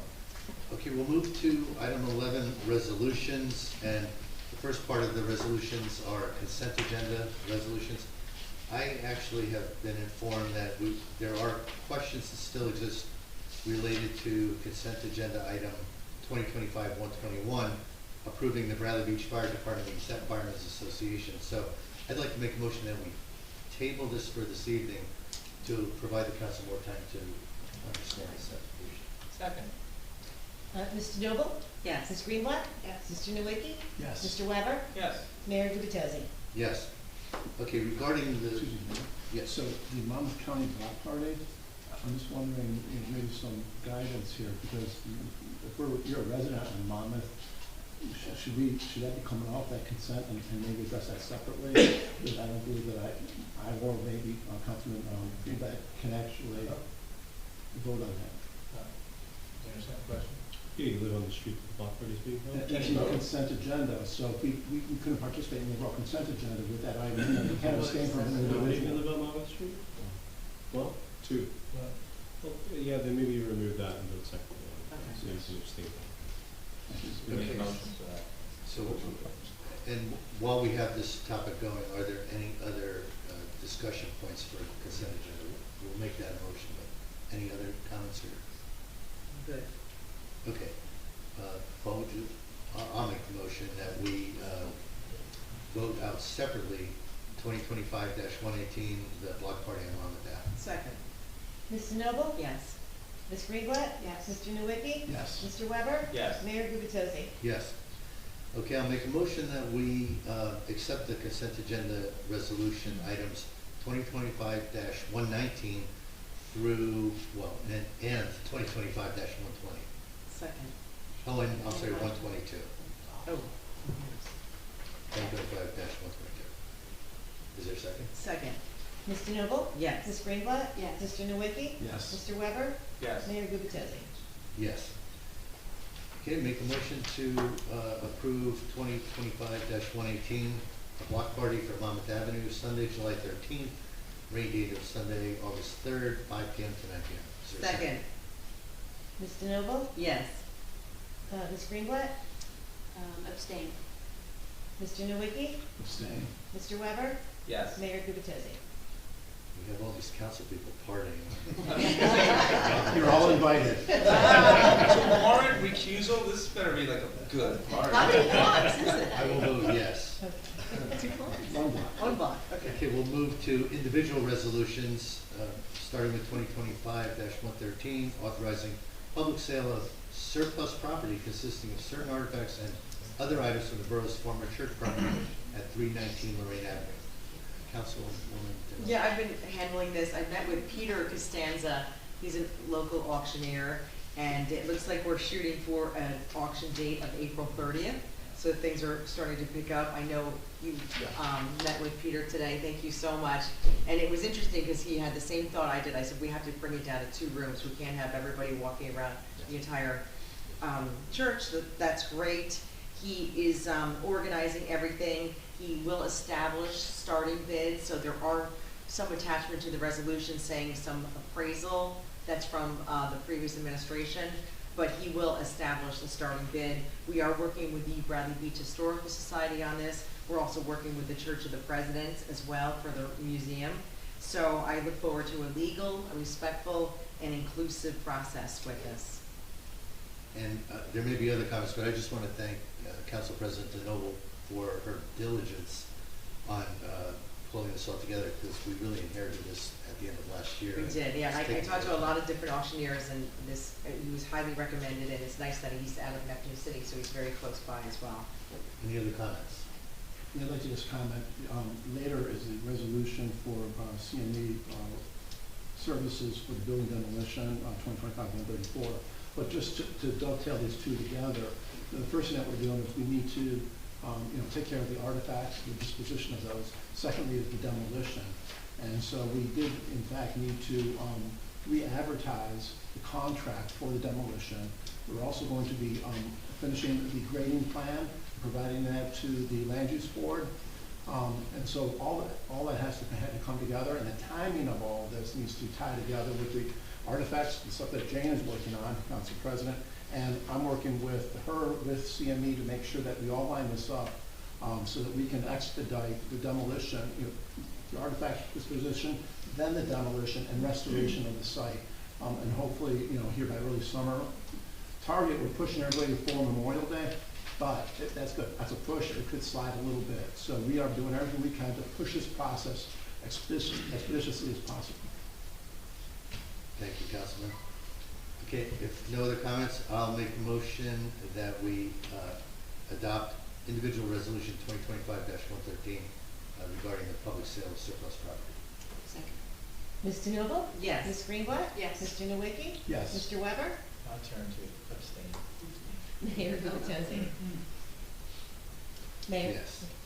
Sorry. That's okay. Okay, next item on individual resolutions, 2025-123, approval of shared service agreement with Neptune City for Recreation Director. And I mentioned to Ms. Mullen a little while ago, this is an opportunity for our current Recreation Director, Courtney Pappas, to actually take on the directorship of a second municipality, Neptune City. And Neptune City will share with us her salary and other employee benefits, the cost of healthcare, pension, things like that. So net, Bradley Beach will actually receive revenue, and Ms. Pappas is very confident she can deliver her existing services at relatively modest additional effort, because the work she's doing, she says, is highly leverageable. So with that said, any questions? Yeah, I do have some questions. Yes. So, we're under the assumption that she's been a full-time recreation director currently, right? It's more than an assumption, yes. Right. I mean, she's been regarded as a full-time, so is her role now becoming a part-time? No. She can just do 2 jobs and maybe put in more hours, but she's going to deliver full rec director. She's an exempt employee, right? She doesn't get overtime. Correct. So she takes, I assume she's gonna get paid more to be the next MC. Oh, yeah. So as much time as it takes, so. So in terms of the hours, though, are there going to be set hours where she's in Bradley Beach and available to Bradley Beach versus Neptune City? How is that working out practically? The resolution suggests 50-50 timeshare, but we don't have specific hours, like scheduled Monday, Tuesday, and half Wednesday. She will make herself available 50% of each work week. And will there be activities also that are more collaborative with Neptune City as a consequence of her new role? I would say likely, but not yet defined. But for example, someone asked about seniors. That's something that we've been led into that discussion. We don't have it resolved, but there may be an opportunity for our people to utilize some of their rec center, because Courtney will be in charge of both. And also our field, which is not adequate in size for certain sports. Does Neptune City have an opportunity to offer Bradley Beach some of their facilities? Not yet explored, so possibly, I don't know. So it could be a big win for both communities. Could be. At a minimum, it's getting her situated to help 2 communities get paid a little more at Bradley Beach, reduce our cost by increasing revenue. And to the extent that there's other opportunities, we'll certainly explore them. Any other questions? I think it opens the door to a lot of opportunities, which is great. Yeah, I would say that she could become an advocate for sharing of, assets, recreational assets between the township and the city and ourselves, which would be a great thing. Yeah. So, Okay. Okay, if no other discussion, I'll make a motion that we approve 2025-123, the shared service with Neptune City for the recreation director. Second. Mr. Noble? Yes. Ms. Greenblatt? Yes. Mr. Nowicki? yes. Mr. Weber? Yes. Mayor Gubitosi? Yes. 2025-124, approval of a shared service agreement renewal with Neptune City for summer camp. We've done this at least last year and possibly a few years. We just offer our discounted fees for Bradley Beach residents to Neptune City residents as well. This particular agreement helps us fill up the capacity for our summer camp. So, in terms of DPW services for the summer camp, is there going to be any sort of a split with Neptune City? What kind of DPW services? Any services to clean up? I don't know how DPW serves the summer camp program in terms of the facility. No, it's not broken down that finely. I mean, the fees paid, $660 a week for each participant, in theory covers the cost of the camp and cleaning up and things like that. So, but we haven't allocated any additional costs to that city. We do this every year where we offer them at the same price, and this is the first time I ever remember a resolution about it, but it's really just about the cost of summer camp. No, I understand that, but with that gracious offer to Neptune City, is there an opportunity also to recoup some of the maintenance fees associated with the camp program, since we're offering them in borough rates? The fees, I mean, to answer that question completely, somebody would have to say, we're losing money, we're making money, or we're not making as much money, but the fees are intended to cover the costs of the camp. So DPW's cost, in theory, is being recovered by these fees. I have not done a detailed cost analysis to determine if those extra fees are not going to cover the extra costs. I would think if we didn't offer this and we had fewer participants, we'd have fewer bodies to spread DPW's costs over, so I think this is beneficial to that. But I can't answer you specifically. Yeah, I don't know what kind of a discount they. Yeah, I was gonna say, but do we know how much the discount is? I think it's or like, what? well, Courtney's not here, right, but it's maybe $100, and maybe it's like $750 versus $660. It's a renewal, it's been done before, so. Yeah. Yeah, and it's in Bradley Heat, just can't see it. No, I understand that. I'm Okay. simply looking at the numbers and saying that if we're offering this opportunity to get Right. them in borough fees for the camp program, you know, but they're outside of, you know, Right. I know we're going now into a shared service agreement also with the employee, but I'm just wondering if some of the maintenance costs can also be a little bit offset. I don't know how many students actually get those reduced fees from the. It's something like ballpark, the whole, it's something like we have capacity for 130 students total. With this agreement, we have not yet hit 130, we've hit 110. I think there's capacity for 20 more. Maybe we'll hit that this year. But again, to my earlier point, if we don't offer this and that costs us some participation, we'd have fewer fees to recover what likely to be similar DPW costs, because they're going to serve 80 people or 120 people doing whatever, you know, cleanup work or organizing work. To clear it up, we don't provide a ton, you know, we'll just do our normal day-to-day activity, whether it's cut grass, you know, weed whack, or we provide a cleaning service with the individuals that we currently have. There's nothing more than that unless Courtney gives us a little time in advance. If she has a little something going on in the field, we may prep something, but it's not a tremendous amount. She's pretty self-sufficient. I view this myself as a win-win kind of agreement, because we would not fill up our capacity with Bradley Beach alone. And Mary, you may be able to parlay this for our seniors to be able to take advantage of other programs or other areas of our joint use. And so this goodwill of doing this, we should parlay that into other benefits. Any other comments or? No? Okay, I'll make a motion that we approve 2025-124 shared service agreement renewal with Neptune City for summer camp. Second.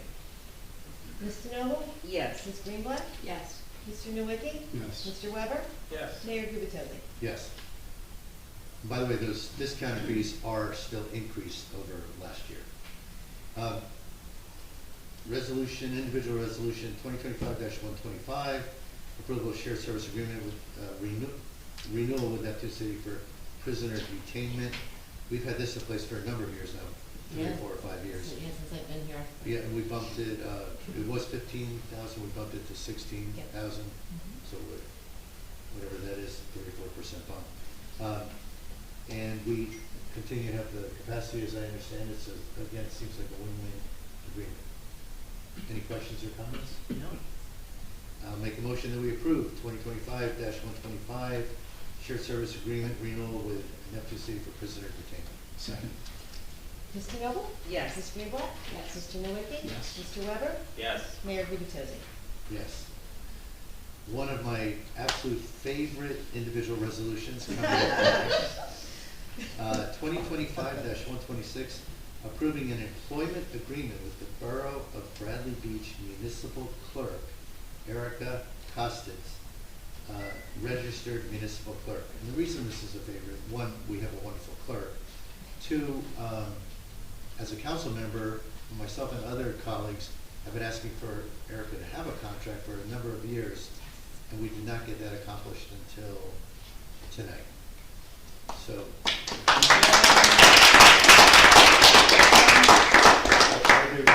If I may. Yeah, I have a comment, we should have waited on the applause till after the vote, but.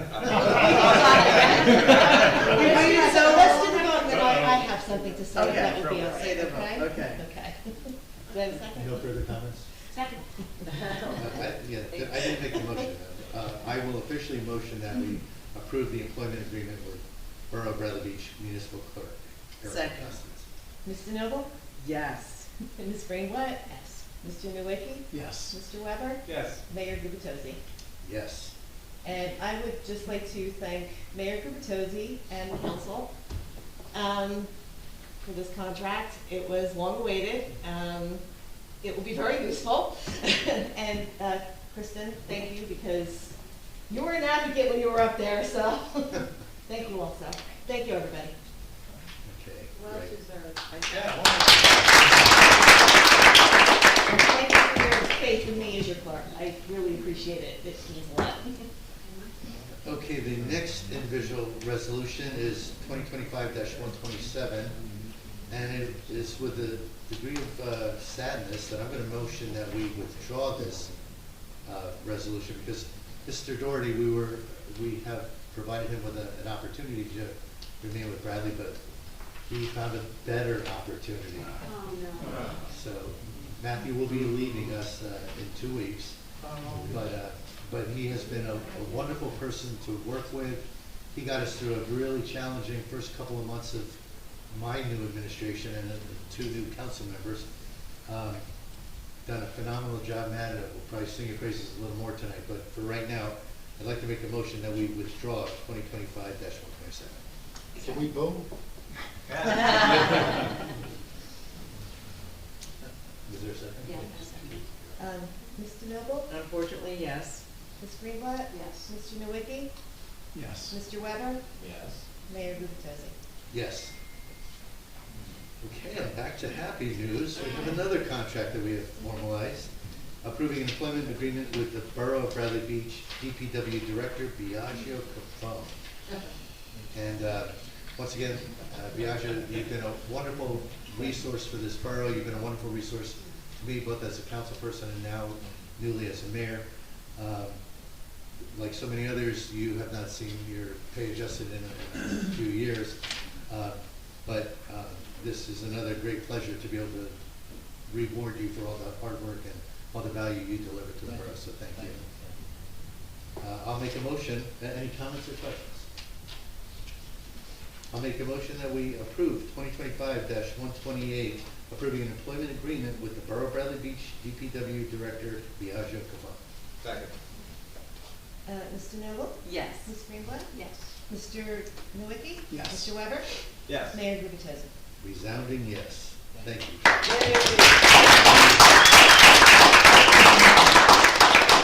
don't think I was as popular as Erica, but I'll take it. Yeah, she's pretty. All right. 2025-129, authorizing the transfer of appropriation reserves in the fiscal 2024 budget. And basically what we're doing here is taking reserves that existed in 2024, that still exist, and basically transferring them into 25. These dollars are largely going to be used to fund the retro pay agreements that we've reached with local 152. Any comments or questions? I'll make a motion that we approve 2025-129, authorizing the transfer of appropriation reserves in the fiscal 24 budget. Second. Mr. Noble? Yes.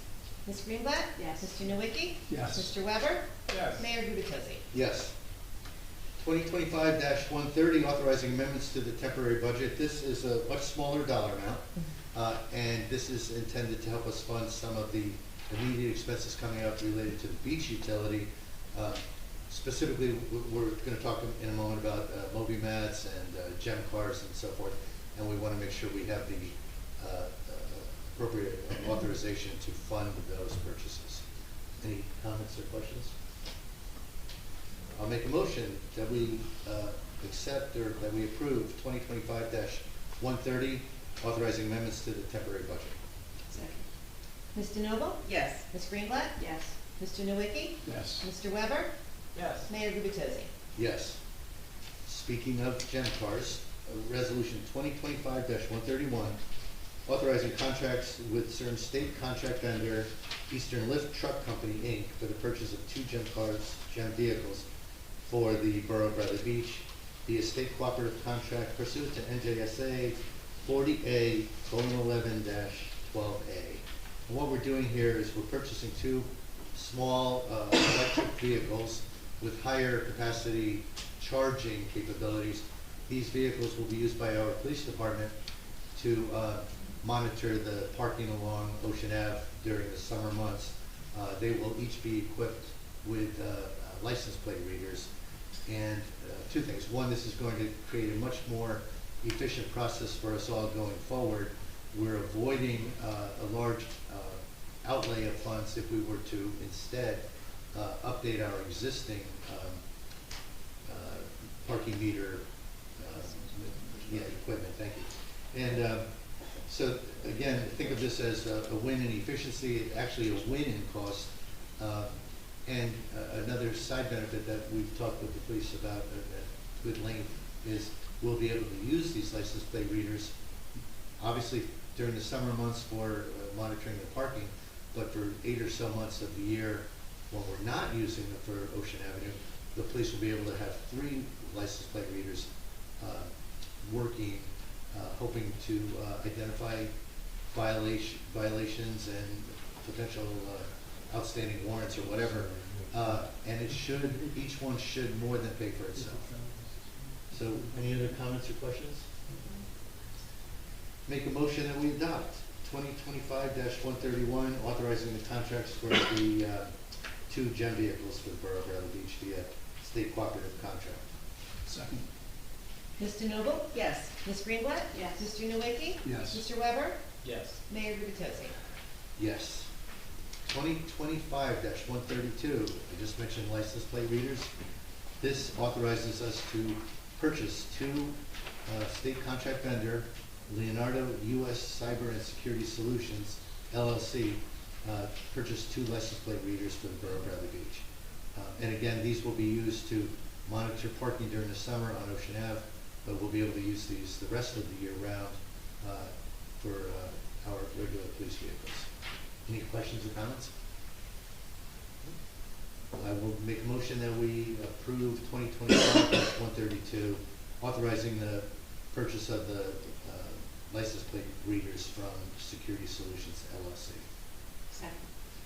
Mr. Noble? Yes. Ms. Greenblatt? Yes. Mr. Nowicki? Yes. Mr. Weber? Yes. Mayor Gubitosi? Yes. Item 2025-133, authorizing contracts with certain approved state contract vendor, Deschamps Mats System, Inc., for the purchase of beach mats for the Borough of Bradley Beach via state cooperative contract pursuant to NJSA 40A:11-12A. Notice all of these are state approved contractors. Someone asked earlier specifically about these Moby mats. These are specifically going to be used, they are 10 foot wide. Our current Moby mats are 4 feet wide. These will provide ample opportunity for folks in wheelchairs, confined to wheelchairs, and or like motored carts to be able to navigate our Moby mats and get onto the beach and hopefully spend a day with friends and relatives on our beaches. That really is not very practical today because of the narrow width of our current Moby mats. We are going to use these Moby mats in 2 beaches. Mr. Capone mentioned that earlier. They will be our designated wheelchair accessible beaches, and our related to this resolution, one of our engineers, Avakian, is putting together finishing touches. We're going to meet with them tomorrow. Finishing touches to create handicap pickup and drop-off spots at those 2 beaches, and that'll entail some striping and so forth, painting of our either Ocean Ave or related spots for pickup and drop-off. This resolution again related to the purchase of the Moby mats themselves. Mayor, it's Evergreen and what's the other? The Cliff parking area there. Right. Any other comments, questions? I would just comment, Mayor, that this was an initiative that you took on in the beginning of your administration, and you drove this, and it's really important to provide, ADA compliant facilities for our community. So, thank you for that effort. Well, thank you. We've talked, Bradley Beach has talked about having handicap access, and we have, and we've done a decent job of it, but I thought the one failing of Bradley Beach was specifically wheelchair access. It's much more challenging for individuals in wheelchairs and or motorized carts and vehicles. So I'm really excited about this. I think it's going to be a great addition to our beach fund. And again, I'll tip my hat to our DPW for doing the work they're doing to help facilitate this. So with no further questions, I'll make a motion that we approve 2025-133, the purchasing of the mats from the Deschamps mat system for Borough of Bradley Beach via state cooperative contract. Second. Mr. Noble? Yes. Ms. Greenblatt? Yes. Mr. Nowicki? Yes. Mr. Weber? Yes. Mayor Gubatosi? Yes. Okay, resolution 2025-134, authorizing the award of professional engineering services with CME Associates for the 319 Lorraine Avenue building demolition. Paul, I'd like to turn this over to you. You've been instrumental in getting us to tonight. Thank you. So, as I mentioned earlier, we had to move this, re-advertise the contract for the demolition that had previously been put together by the previous administration without the engineer directly involved. And because of liability, et cetera, it's important that that professional engineer do this contract from a liability standpoint, as well as addresses issues that the community brought forward regarding grading and protection around the site, and setting those grades and taking it back to the land use board. We are putting pressure on CME to expedite this, to get the permits in place with the Freehold Soil Conservation District, et cetera, and then go back out to a bid that over like a 10-day period, get those bids in and move this thing and get rid of this chapter and move forward with improving our community. So I'm excited about that.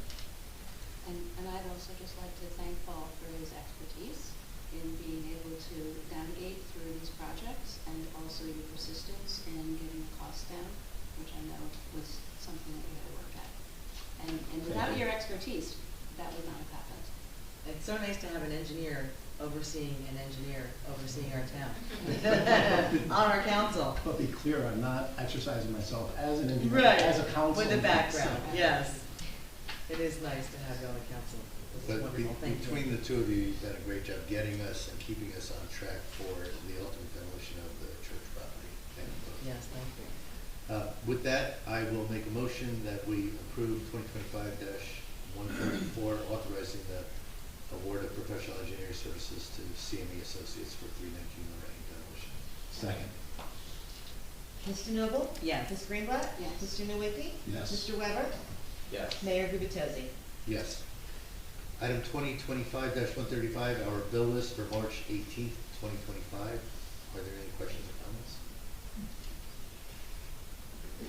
Okay, none noted. I make a motion that we approve 2025-135 bill list for March 18th, 2025. Second. Mr. Noble? Yes. Ms. Greenblatt? Yes. Mr. Nowicki? Yes. Mr. Weber? Yes.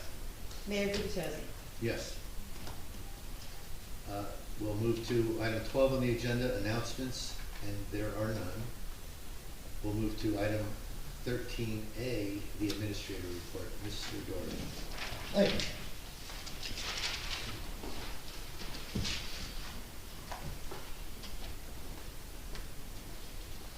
Mayor, I think the clerk wins best dressed for tonight, by the way. Wouldn't everyone say? And happy belated St. Patrick's Day to all my Irish brothers and sisters, and happy early St. Joseph's Day to all the Italian brothers and sisters. Couple updates. We are going to have a new zoning officer coming on board, someone who's very familiar to folks in Bradley Beach, Ted Bianchi. Now, when I say Ted Bianchi, I have to categorize him as the senior Ted Bianchi, because there's other Ted Bianchi as well. He's going to be coming on as our zoning officer. He's a zoning officer now in Belmar, and I worked with him for many, many years. We're also going to have a new receptionist, administrative assistant, starting April 1st. We interviewed many candidates. It's a great thing that a lot of people do want to work for this town. So she'll be starting in a couple weeks. We are still working on a new payroll clerk. The mayor and I have interviewed a few folks, and we're still trying to find the best person for that position. We're also looking to bring on a code enforcement officer on a part-time basis to get out there and enforce the code. We're looking for compliance. We're not looking to fine people, but sometimes that does happen. As the mayor mentioned, unfortunately, this is going to be my last borough council meeting with everybody. And I appreciate the mayor. The mayor and I have talked for months before he became mayor. When he was elected, And all of a sudden that morphed into me being the business administrator, and the council took a chance on me as well, so I appreciate that. And you know, I can tell you, and I give a good, I think, objective review of the employees. The employees here are phenomenal. They have been through a lot the last 2 years, and that was not fair. But they've come out, they're remarkably resilient, they're hardworking, and they care about the community they serve. They have great leadership, whether it's Chief Arnold, DPW Director Cafone. As you mentioned before, Mayor, you have a great clerk here. You have an outstanding borough attorney. So there is good leadership as well as great rank and file employees. And I can tell the residents that you have a really remarkable governing body. You know, if you have 5 members of a council, you know, hopefully you have 3 that are, you know, intelligent, hardworking, and caring. You don't have 3, you have 5. I mean, you have an all-star team here. We mentioned before Councilman Nowicki. I literally sit there in amazement watching him talk to the engineers, and I just nod and say, yep, whatever he says is the right thing to do. Working with Councilwoman Greenblatt, I can tell you that there's going to be some remarkable infrastructure projects coming down the pike. I'm just going to tease it a little bit, Councilwoman, and it's because of her determination and the relationships that she's built. But whether Councilman Weber or Council President DeNoble, every member of your governing body is really tremendous. So I would tell you, and you know, led by the mayor himself. Having been a mayor, I would tell you that you know, sometimes the mayor's going to make decisions and you're not going to understand 100% why. But I can tell you, working with him literally every day, including on weekends, talking every day, even when he was in Florida, tending to a family emergency. You are very lucky to have someone who has the skill set to lead a community like this. You are a special community. And again, as someone from the outside, I can be objective. If you live in Bradley Beach, you made it. You live in a great community with great people. You're lucky to be here. You know how many people would love to live in this community? So, you know, people are going to have their differences. You can have difference of opinion on policy. But if there's any advice I can give, go easy on each other. You're in a great place. You know, there's an old Irish saying, right? If you're lucky to be Irish, you're lucky enough. I would tell you, if you're lucky enough to live in Bradley Beach, you're lucky enough. This is a great community. I'm glad I got to be a little part of it, which will be a total of 90 days. So thank you for that. It's been a great experience. And you know, I told the mayor that I'm here through this transition period, and anything I can do for any members of the council or any of the directors or any employees, even after I leave, I'd be happy to help in any capacity. So thank you all very much. For the residents, for taking me in.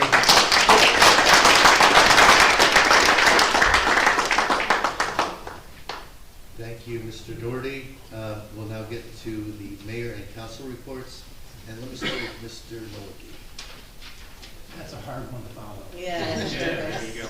So, Mr. Doherty, Matt, thank you for your leadership and partnership in this transition, because being a new council person coming on, I'm having your experience, not just you know as mayor, but as council person in Belmar, and your perspective on things. You made my life a lot easier to integrate and serve the community. So thank you for all you did, and you will be missed. So that's my first part of my report. Secondly is I'll just report on the police department. There's a few activities. An individual had been found in possession of controlled substances. Was charged, prosecuted for those controlled substances, and they had the intent to distribute controlled dangerous substance, and prosecution in possession in a school zone. Secondly, there was an arrest made of an individual attempting to elude the police during a traffic stop They were also charged with driving under the influence of alcohol and issued a motor vehicle summons. He also struck several parked vehicles in Ocean Grove in the pursuit. So, and then the third one is 2 individuals who were arrested on outstanding contempt of court warrants. And then officers also investigated 3 motor vehicle accidents, several additional calls for service between February 22nd and March 16th. But again, thank you to our police department for all they do and keeping us safe on a daily basis, and for the things that they put themselves out there to make sure we have a better place to live. So thank you. And then I also want to just a quick report on Sylvan Lake. We're continuing to meet and advance the projects. Tomorrow is a Sylvan Lake Commission meeting. So if you'd like to be hear about what's going on, we're in the planning process, as well as with the TAC and with the Liberal Society, and on the bulkhead improvement along Bradley Boulevard. So those, the engineering planning has begun on that, and we're also looking at the control gate that allows the flow of the water to the outfall to the ocean. That outfall is being replaced by the DEP, and will be under construction in October-November timeframe. And we'll be meeting with them tomorrow morning, actually, just to see where things are and where the restrictions environmentally, making sure that we're coordinated across these projects and making sure that we're not bumping into each other along the way, and that we're well coordinated to minimize the disruptions. So those are my report, Mayor. Thank you very much. Thank you. Council President? Sure. I'll start with tourism. They had a meeting on Tuesday, March 11th. I attended, and they just reviewed their Shamrock Hunt. It was a big success. They're looking forward to the Green Fair. They approved some invoices, and their current balance is $76,986. On to the Shade Tree. Had a meeting Wednesday, March 5th. One application on 711 Madison Avenue to remove 1 tree and plant 1 tree. One of the members has resigned, Susan Parasol. She is now being replaced by Holly Mayer, is a full-time member. And on the calendar, they're looking forward to Arbor Day, April 25th. The spring planting will be eliminated, and they look forward to a fall planting. The date will be announced, and their current balance in the Shade Tree account is $14,736. Oh, also, congratulations. We are once again Tree City USA. Thank you to the Shade Tree Commission. This was approved by the Arbor Day Foundation. So we'd like to thank the Shade Tree Commission for their commitment to creating a greener, healthier community. And this is a significant achievement, and we are so proud of you, and we thank you.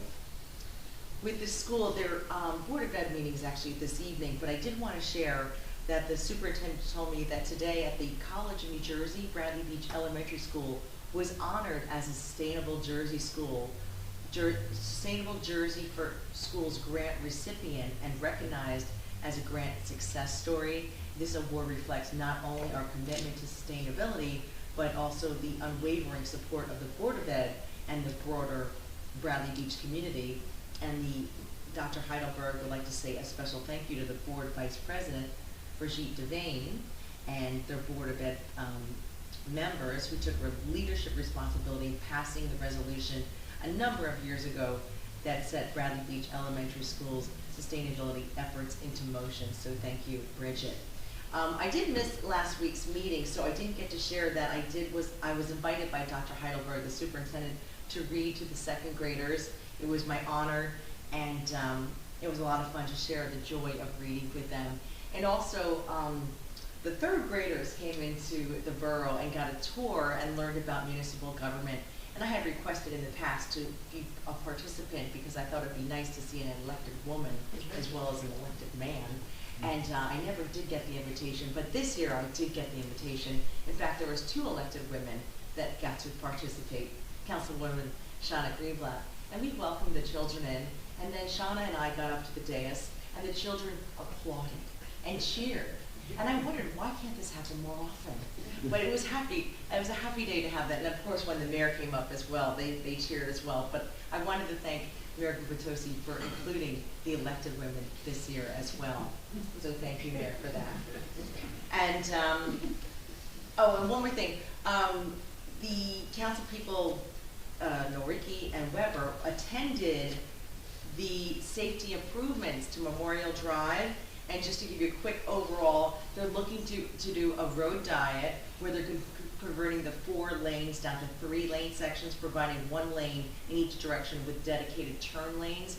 Very similar to Main Street in Asbury Park, where they have that middle lane. So rather than 4 lanes, 2 lanes with a turning lane.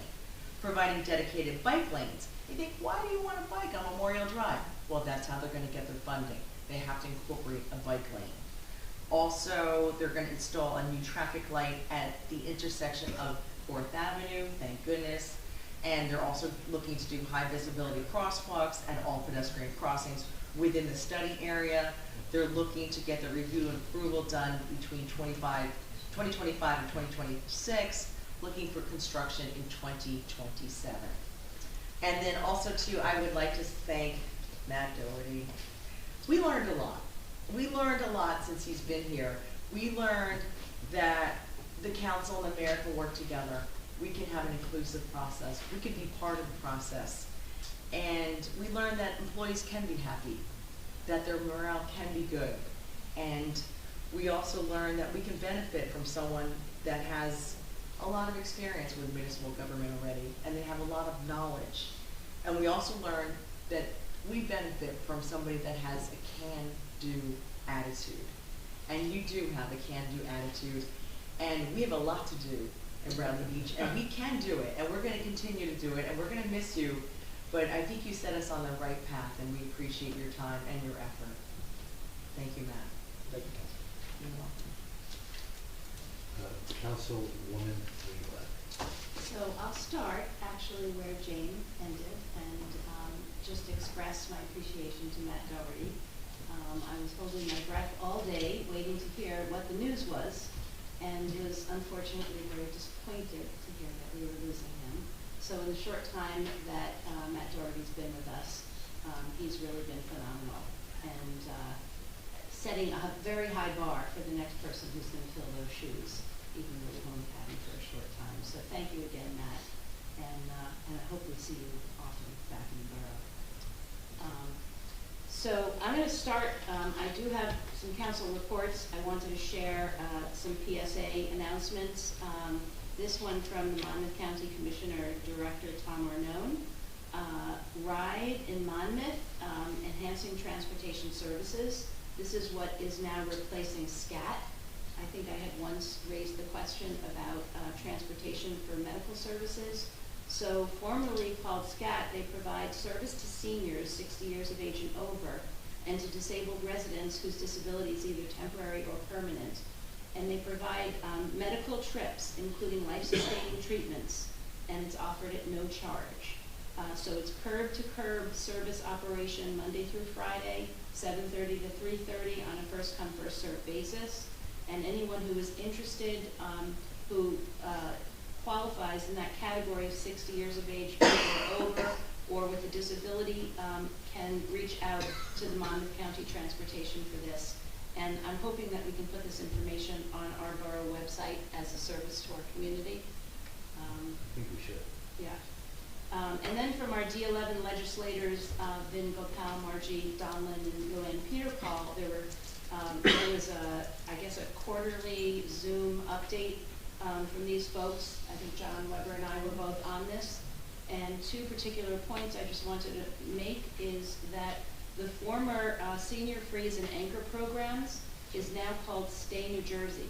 And Stay New Jersey is kind of the umbrella for all of these, and it's a one-stop shop for senior property tax relief.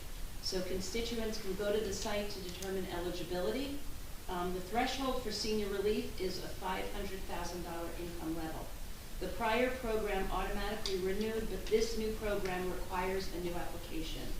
The team has offered to come to do an information session to our community, and I would hope and suggest that perhaps we can make use of that either to our senior club or as a public information session to community members who might be interested.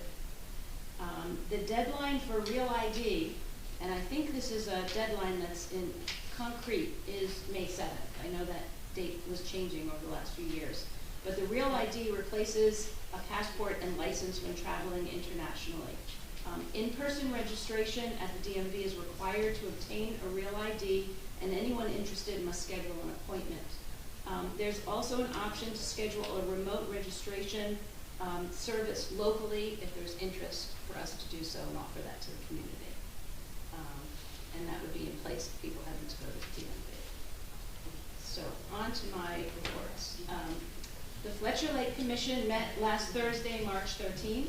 The commission held its reorganization at this meeting with Bradley Beach's Anthony DeMeo selected as chairperson, Linda Henderson as secretary, and Pam Reinhardt as treasurer, both of whom are from Ocean Grove.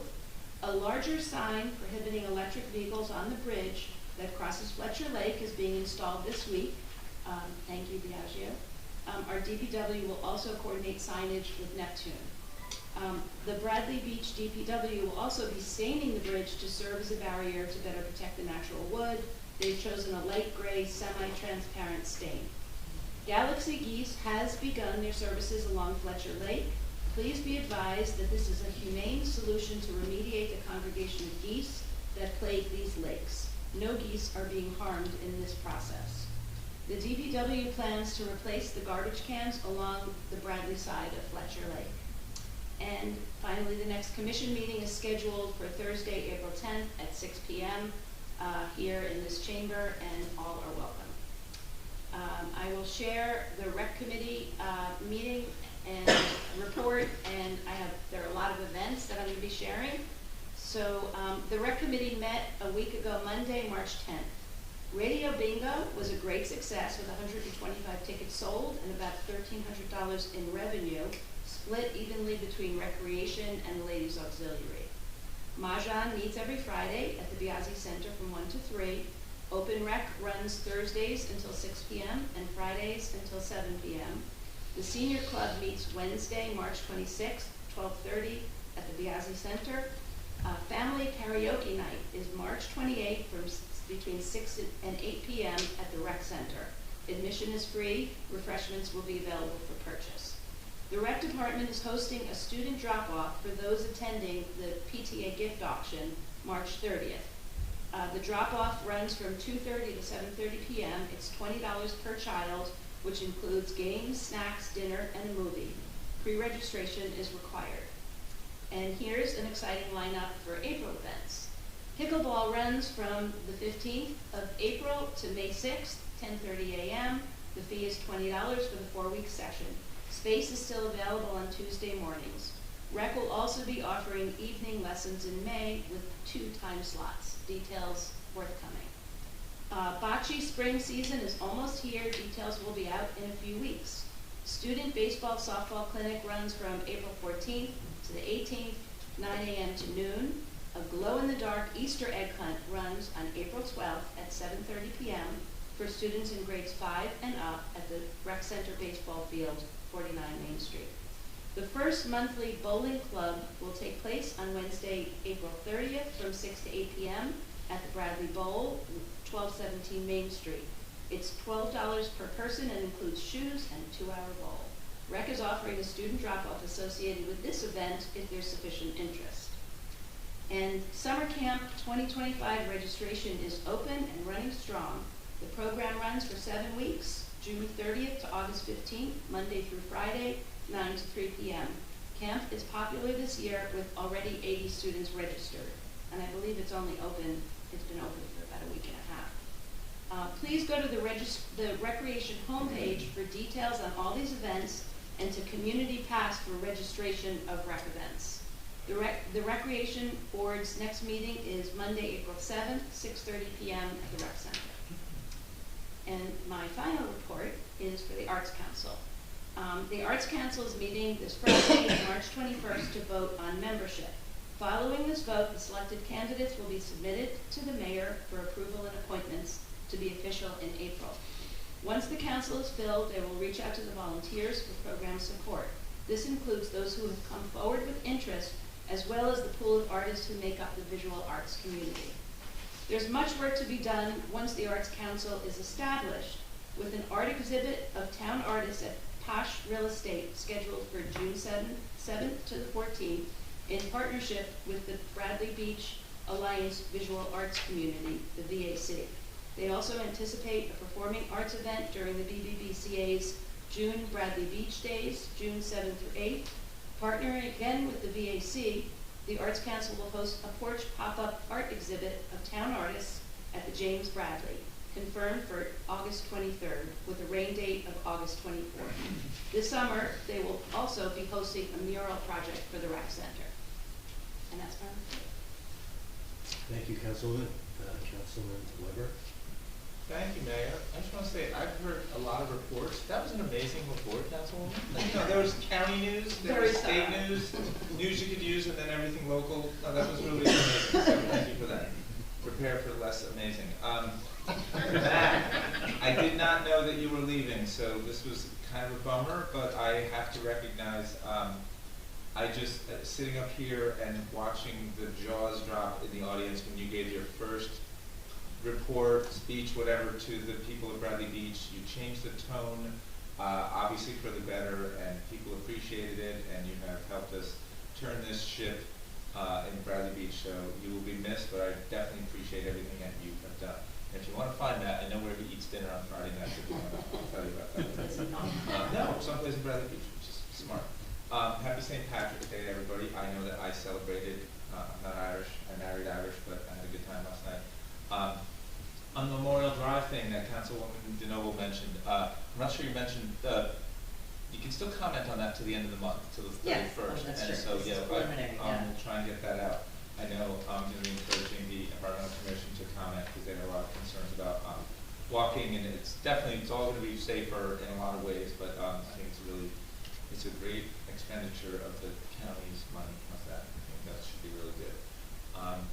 So I will read the first aid report, but I'm going to come clean and say, Councilwoman Nowicki was made the liaison to the fire and the first aid, but they kept sending me their reports, and it didn't even, I just kept reading them here, and they didn't say anything, and they, so I'm just going to read this one, and then you're going to hear from me from now on. John, you do such a wonderful job. I'll read them in your absence if you're ever not here. So for first aid spot for the operational period ending today, the squad responded to 6 day calls and 9 night calls for 15 calls. 13 were for medical, 1 was for fire, and there was 1 out-of-town mutual aid request for a motor vehicle accident in Ocean Grove. The squad requested no mutual aid from other towns for this period, and they fulfilled 100% of their assignments for this operational period. As always, they're looking for volunteers for the first aid squad. There's training for qualified individuals. You can find the application on the town's website, and they are also accepting applications for their cadet program for young people 16 to 18 years of age who are interested in serving their community. I'm going to touch on a few other things that came up in our meeting tonight. Starting with affordable housing, I'm going to characterize that what we talked about tonight, and what Jennifer was here for, and what we're all working for as a council, that's like capital A, capital H affordable housing, meaning that's the affordable housing that we get credit for, and the state recognizes, and all this other stuff. We still, we have some work to do, but that's how I would characterize that. I want to put out that there is lowercase a, lowercase h affordable housing in Bradley Beach, or there's less and less of it.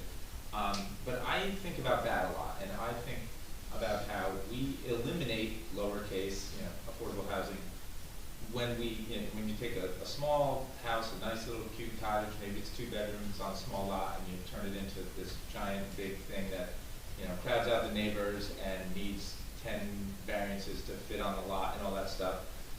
That's just going in the other direction. It's never going to become affordable anymore. So, yes, we need to do what we have to do for the state for capital A, capital H affordable housing, but there's that other, it's just basically smaller, more modest housing, and if we keep it the way it is affordable housing, even if it's not officially in the kind that we're getting credit for. So I just want to mention that.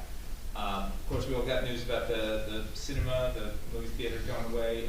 I'm definitely sorry that is happening, but I am happy that we didn't spend a lot of your tax money on that theater. It was going to be to the tune of the plan was like $300,000 for tax money going there. So that didn't happen. I'm still sad that the theater went away, but who knows what's next. We'll definitely keep you up to date. On the subject of fines, which we updated, there's a big long list of fines. It was kind of fun reading through those, but in there were, sidewalks, not clearing your sidewalk. Maybe now we're going to make it so, I think one of the reasons people didn't clear their sidewalks of snow because it's cheaper to just pay the fine than to pay some kid to shovel your sidewalk. So maybe now that will change, but not just snow, sidewalks in general. Every kid in this town walks to school. There's no school buses. Don't block the sidewalk. Shovel your sidewalk. Get your neighbor to make a plan if they don't live here year round. And when summer comes, don't stack your cars in your driveway if you're lucky enough to have a driveway and block the sidewalk because God forbid if somebody walks around, to go on the street, gets hit by a car. I mean, ask yourself who's getting sued. And then on the ADA, the Mobley mats and the handicap accessible showers that Mayor Gubitosi has driven forward, I just want to say that, anything with handicapped accessibility, that is, quite frankly, it's DEI, it's diversity, it's equity, and it's inclusion. DEI includes people with disabilities. There's been a lot of talk about this in the news, but here in Bradley Beach, we want a diversity of different people with different abilities to be able to get onto our beach. We want them to do that equitably. We want to include all these people with different abilities to get onto our beach. And unfortunately, maybe we're all sitting out here thinking, well, we don't have disabilities, even though 1 in 10 Americans does have a disability. It may not be a physical disability that you can see out on the outside, but quite frankly, we're all just one accident or one illness away from being one of those people. So don't think it doesn't affect you. And disability stuff is DEI stuff. So keep that in mind. I'm glad we moved in that direction. Thank you, Mayor, for that. And that is my report. Thank you, Councilman. I'll keep my report fairly brief. For one, the library board has been conducting an RFP for a historical restoration consultant. We'll be voting on hiring one of those people who provided proposals, and they've got a lot that they are going to look at. One thing I keep pushing specifically are the beautiful bronze doors.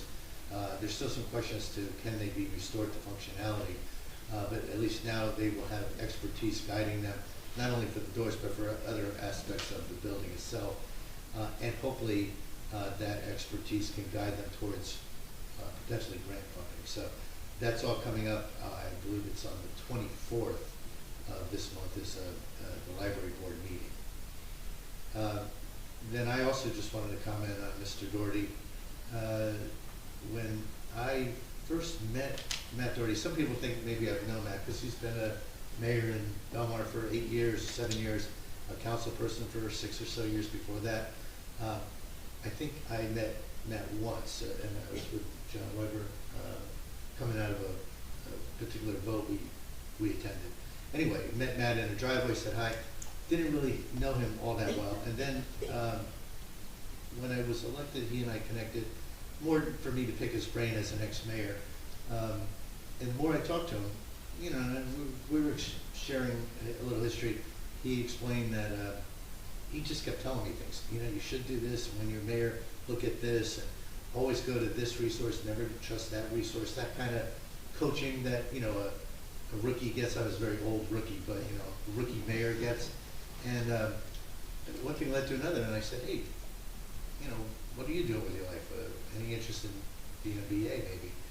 One thing leads to another, and in a relatively short period of time, we agreed to dive into the breach together, effective January 1 of this year. But I guess it's important for everyone to know that I really didn't know Mr. Doherty all that well. If you're going to pick somebody to dive into a chasm and not quite know where you're going to fall, he's a good one to have on your side. It's been chaos for a couple months. People have a sense that we inherited a lot of interesting stuff. There's been a lot of organizational restructuring. There's been a lot of hiring of new people that Matt has led that charge. Clearly, we had to get the union contract resolved, Local 152, revamping all these ordinances.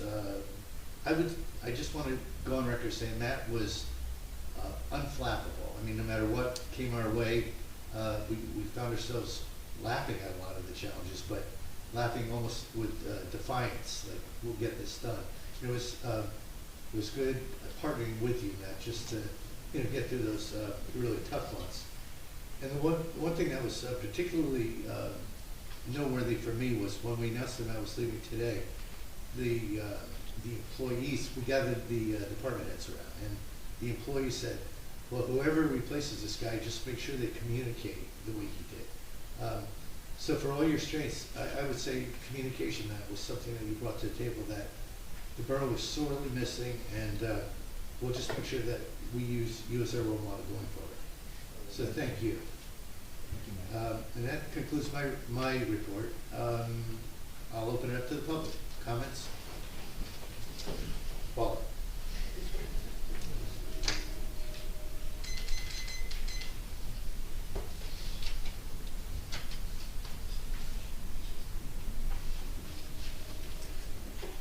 Paula Gavin, I live at 106 Evergreen, and I'm here tonight to say a few things about the Bradley Beach Business and Community Alliance. I wanted just to reaffirm that we were created in 2019 as a part of the Bradley Beach Strategic Plan. We are volunteer-driven essentially. We have since 2020, our first year of operation, had either a resolution with the borough or a memorandum of understanding with the borough, and we have fulfilled that to the word. We have consciously and deliberately partnered with the borough to fulfill our requirements and our obligations. Secondly, I want to say we have also fulfilled every requirement of the 501c6. Our involvement in the Bradley Cinema included their membership in the Alliance, A, and B, their support of our movies in the park. We have been and we will continue to be a proponent of a Bradley Cinema. It is a part of our town we would love to see continue, but we have been advocates for a Bradley Cinema through their membership as well as their support, and that is it. We are very proud of our mission. We are proud of what we do for our residents, our businesses, and our nonprofits. We have a plan every year, we report on that plan, we report on our results. So I simply wanted to have for the public record our commitment to continue to fulfill our mission and to fulfill every requirement with the borough, as well as being a 501c6 in good standing. So thank you for your support, and thank you for listening. Thank you. And Paula, I can't tell you how many times since taking over this role for a couple months now, that I've been in meetings with folks throughout the state. They talk about chambers of commerce in different towns, and as recently as a week ago, I met with the mayor of Belmar and Avon, and we were talking specifically about how we can link our businesses to state level funding, just to help our Main Street businesses. And no matter what meeting I'm in, somebody says how lucky Bradley is to have you and your organization. So thank you very much for that. We're committed to do the right things right. Thank you. Appreciate it. Yes, Mr. Curtis.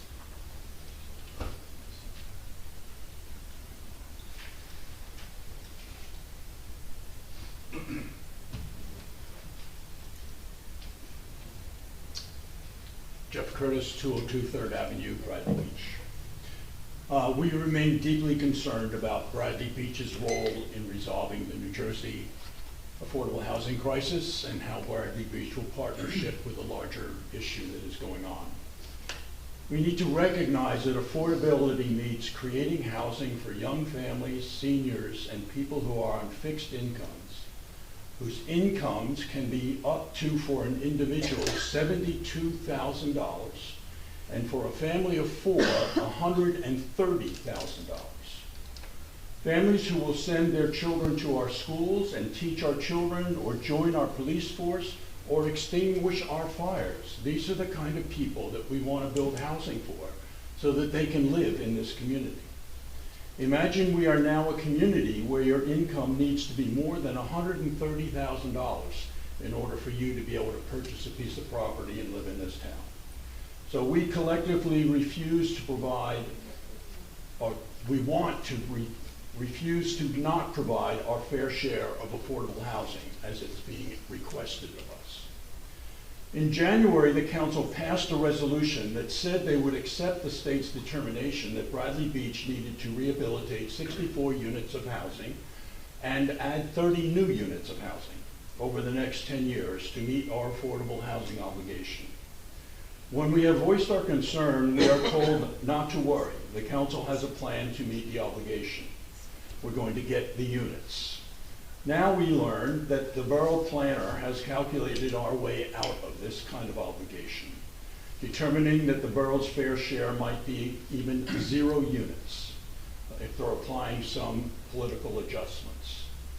So I've asked to see these adjustments, and I hope we will learn more about these adjustments, since the planner tonight was clear that that has not been yet determined and is still up for negotiation.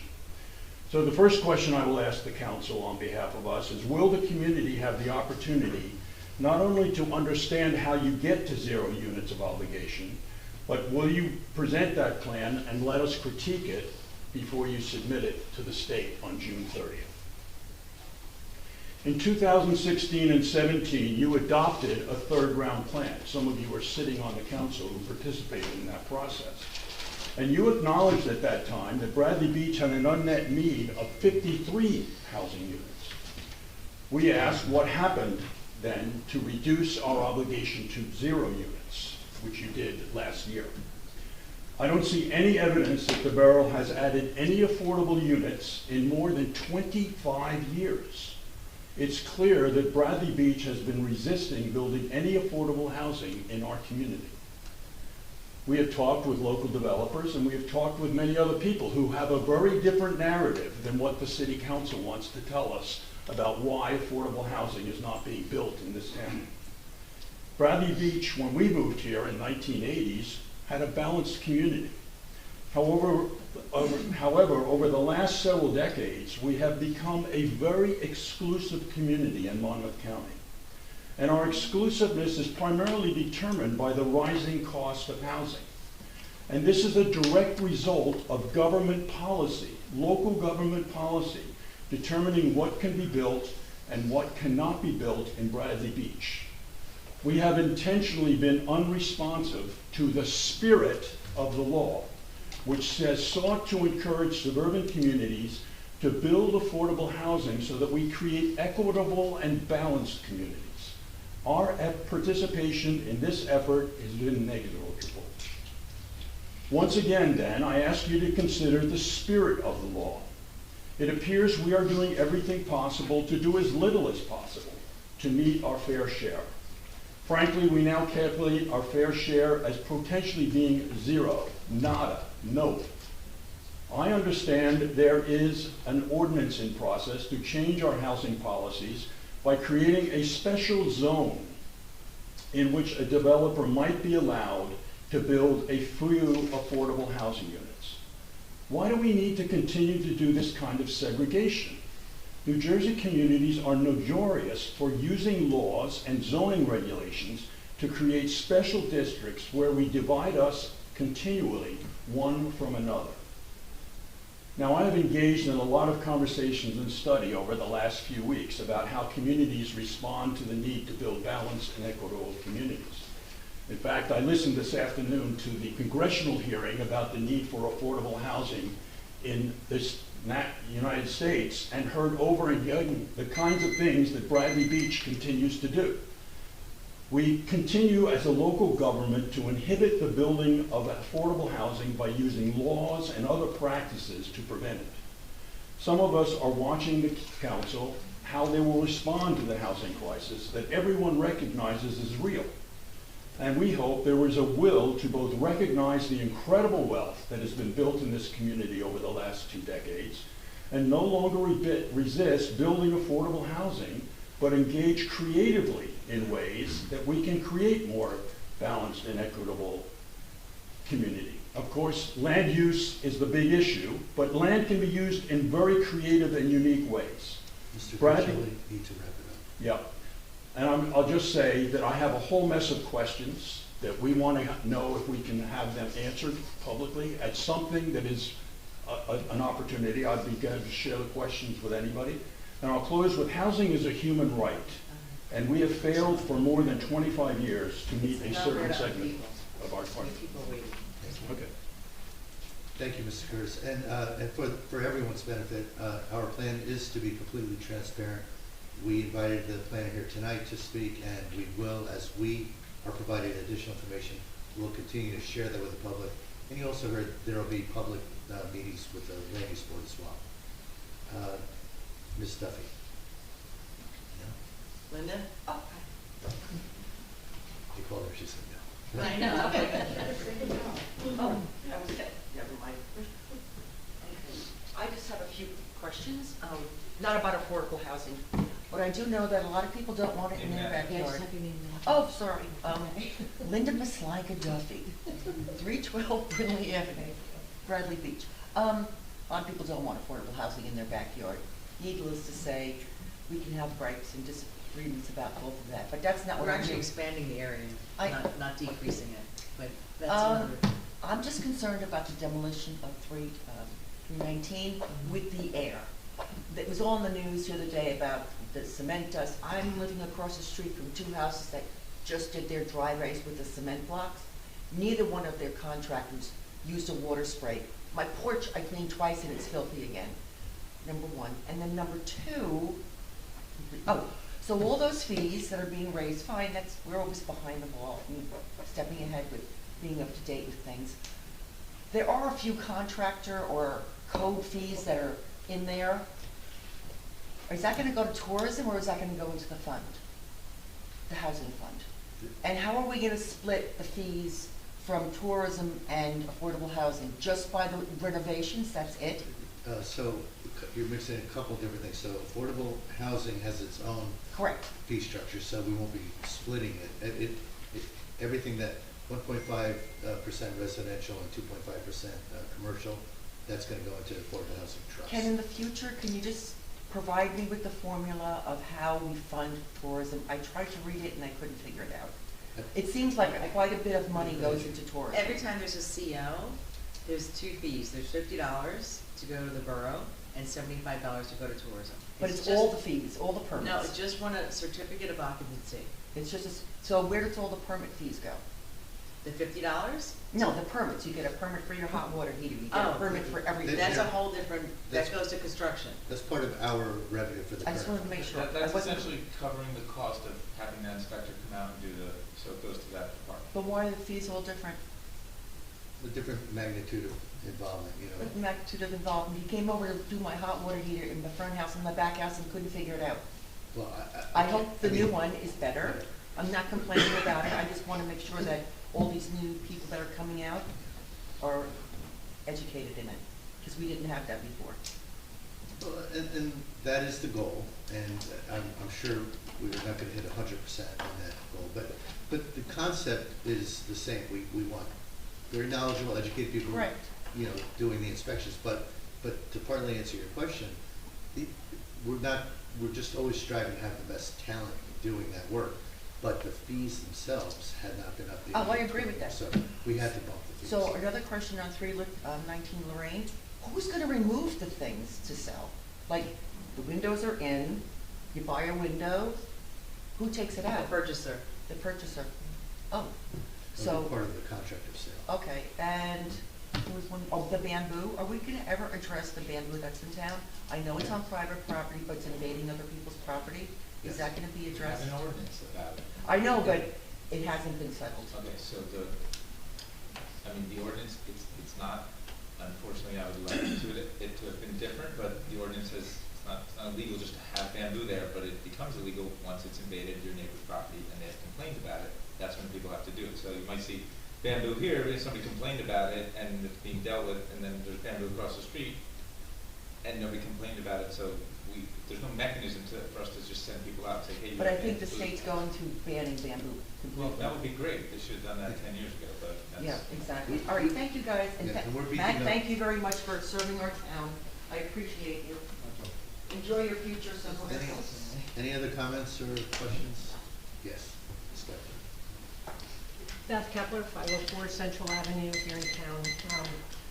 I'm going to continue where I left off in what I was reading before, and you'll understand where I was going with it in relationship to the resolution for this evening. I'm going to start with here. Residents have long worried about the blurred lines and shady record keeping going back to council meetings. I've shared clips recently on my YouTube channel from 2021 to 2024, all demonstrating residents and council members raising concerns over things such as shared borough addresses on BBDCA letterhead, shared services between the borough and the BBDCA, commingling of trust fund money, sources of payments for events, violations of borough ordinances, not honoring tourism board decisions made by official vote and overriding tourism officials' authority completely, invoking special privileges for waivers of permit fees, overlapping roles of board members between the BBCA and borough government officials, creating conflicts of interest between the BBCA and our borough government.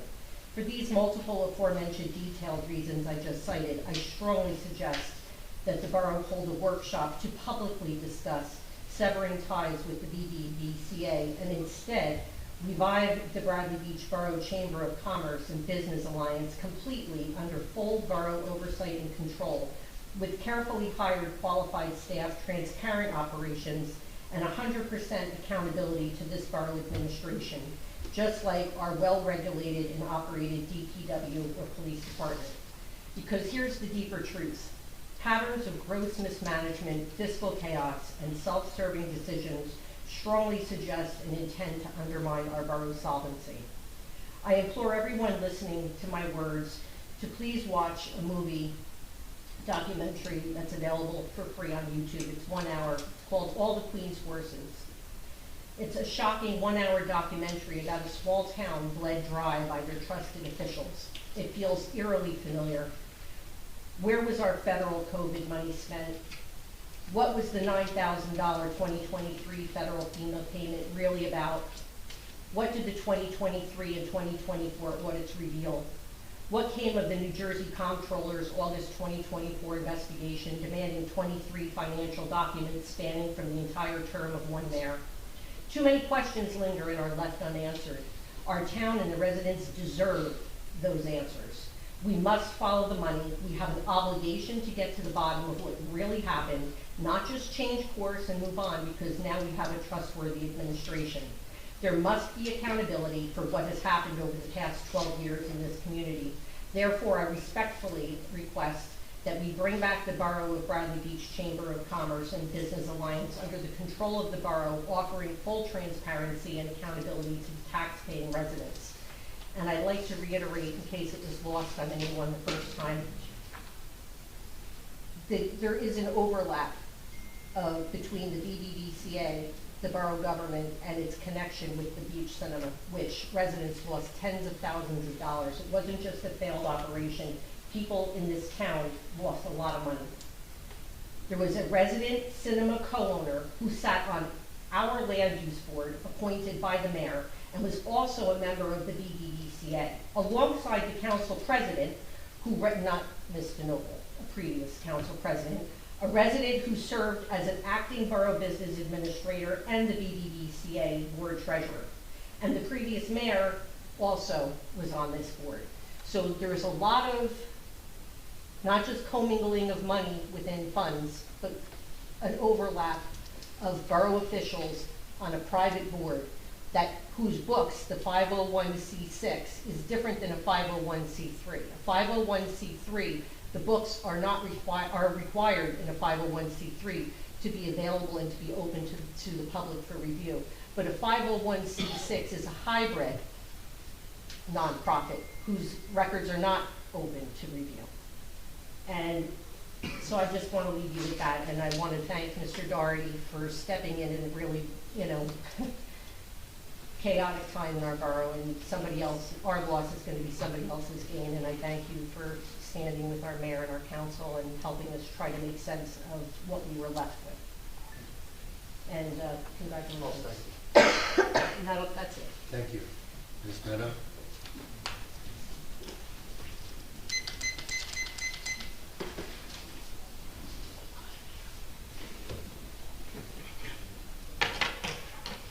Nancy Meadow at Ocean Park Condominiums. Matt, I knew you before you had gray hair. I knew you before you had 3 children. Thank you for all you did. I've been counting down your days with you, as you know. You have 13 left. am giddy with the possibilities of what you can accomplish in 13 days. And if the event that you think your to-do list is done, I am more than happy to augment it.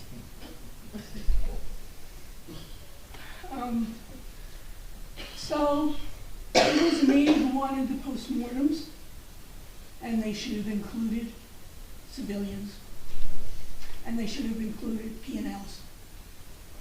That being said, I have a idea for you to ponder.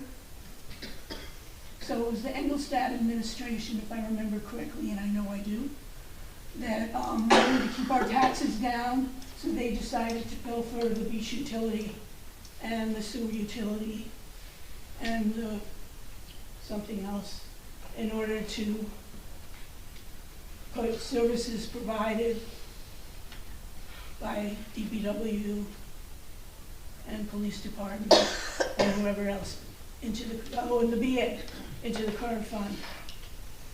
So why can't that happen with tourism? They use 701 Main Street for their purchases or whatever you want to call it.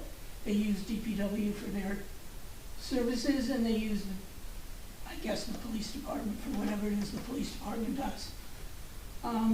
Instead of going with events and saying, oh, it's going to be this amount of dollars or this, okay, I think it would just simplify things. I don't know how the Engelstad administration figured out its formula, so I would probably challenge the fact that 25% of a BA's time is spent on the beach. But that being said, I would think that this governing body could do something that would be equitable with taking some of that tourism funding and moving it to the current fund. Just a suggestion. You never know what might stick. I don't know the rules. I don't know the ordinances. You know, that's not my job. I mean, to that point, we'd have to change the form of Well- allocation. We can't take it out of the tourism trust. But the tourism money, I mean, that is money that shows up in the current fund, it's not.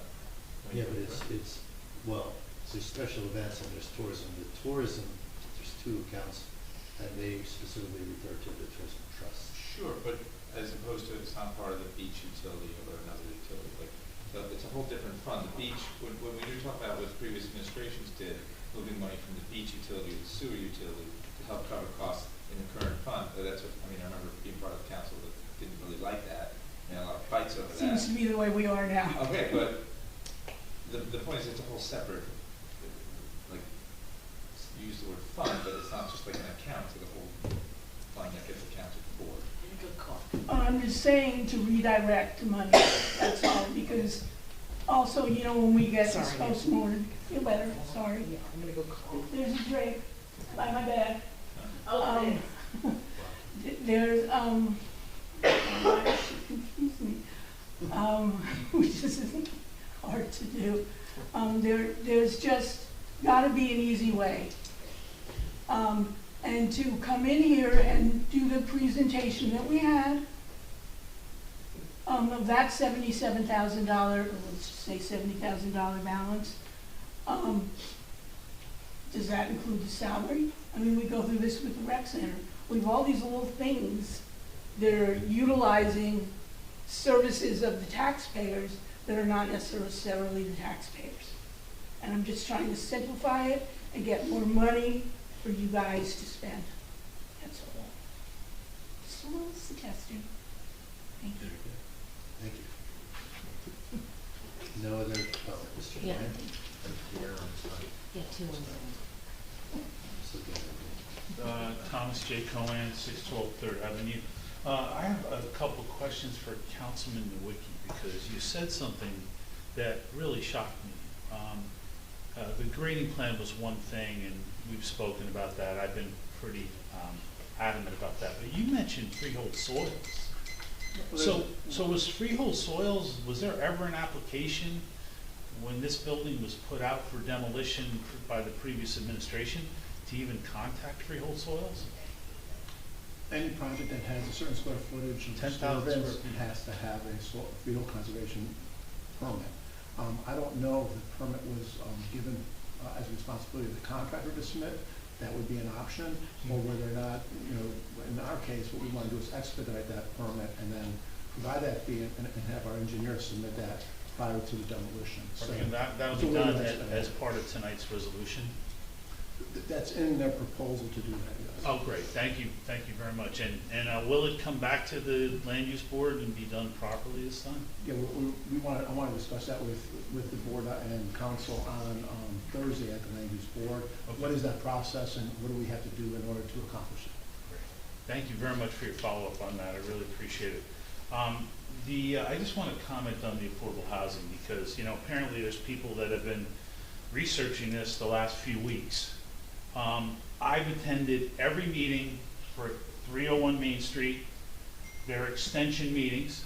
I've attended every meeting for 811 Main Street, their extension meetings. And at each meeting I said, where are the affordable units? And I was always told, oh, no, we don't have to supply them. The applicant's attorneys said we don't have to supply them. So apparently developers don't want to build, but I appreciate this council holding the feet to the fire. I have the emails from 2017 where I contacted the Fair Share Housing Center about 301 Main. I got nothing. So I don't know where these advocates just pop up now in round 4 when the Bradley Beach political machine of the last 12 years have done 0. So I want to compliment you as a council for actually making the trust fund work finally, and then also following up with round 4. And I look forward to the reasonable expectation for more affordable units in Bradley Beach with the overlay changes that will be made.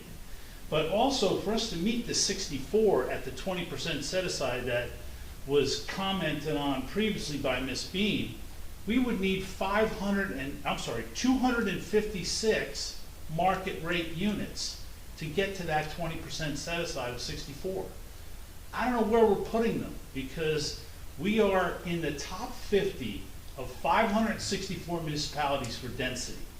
So I can't figure out unless we're going to go 10 stories high, which I don't think anyone wants. So I look forward to this process, and again, I want to thank you for bringing Ms. Beam in tonight. And Mr. Doherty, I want to thank you for your 90 days. You've done a fantastic job, but I'm just so puzzled how the puppet master has to come to the meeting tonight and find out about this. So I don't understand how that happened. Thank you very much, Mr. Mayor. Okay, let's turn to the Zoom, guys. Mia Nolan. Hi, Leah. Hi, hope you can hear me. We can. Terrific.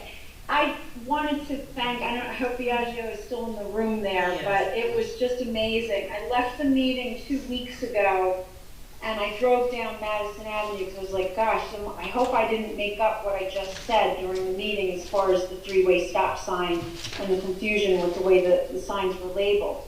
But I saw them, and I kept looking. I'm like, maybe it's because it's dark. The next day, or within 2 days, because I go to the gym at least every other day, I drove down and I noticed the change had happened already, where I could tell they tore whatever was down that caused the confusion. There was nothing there that showed whether it was 3-way, 2-way, or 4-way, but within a week, or maybe 7 or 10 days, it now shows 3-way signs. So when you're driving down Madison Avenue, you know what all the stop signs are at each of the corners.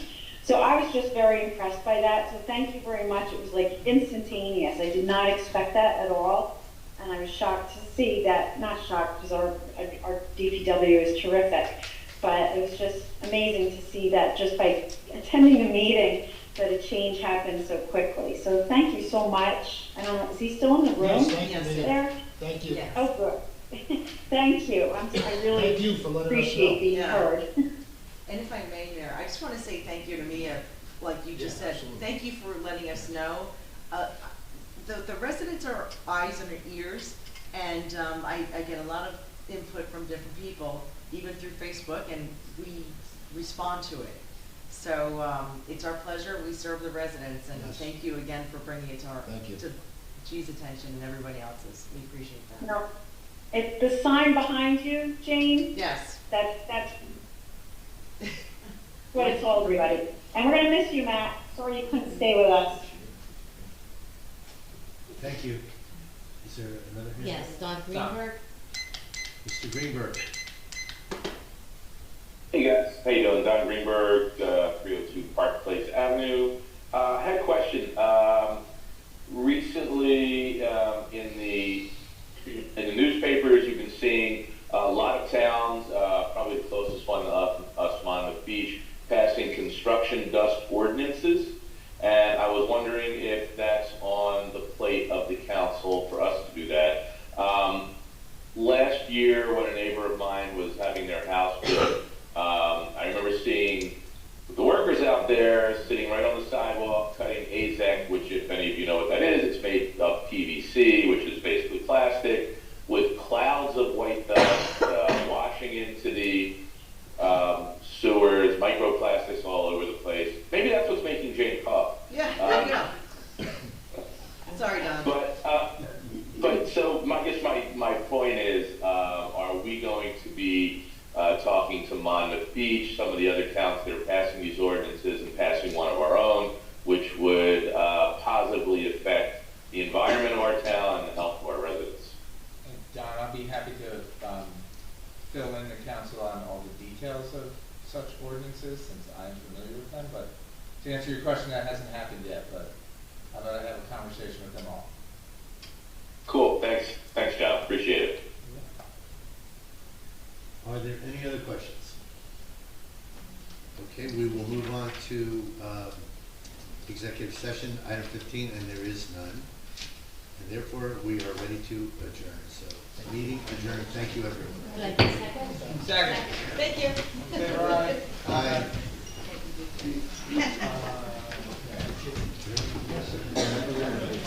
Biagio. Jake. I gotta go catch some people. You gotta go sign something. Hey now. I don't know. Hey now, what's up? Hey. You have a guide? I know. I had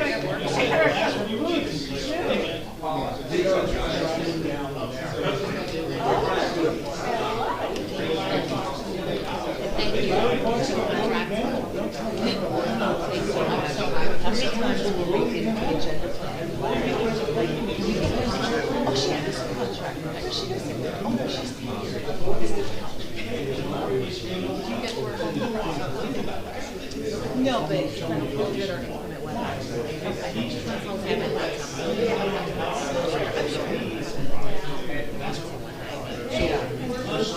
Better being in the office, like, less, you know. No, there's some things I have, like, I just actually. Right. Nobody came in the house or anything. Yeah. Well, that's just you have a big strategy. Oh, I do. I mean, it was, TJ. Oh, yeah. And Nicole talked when I was in there. Let's see if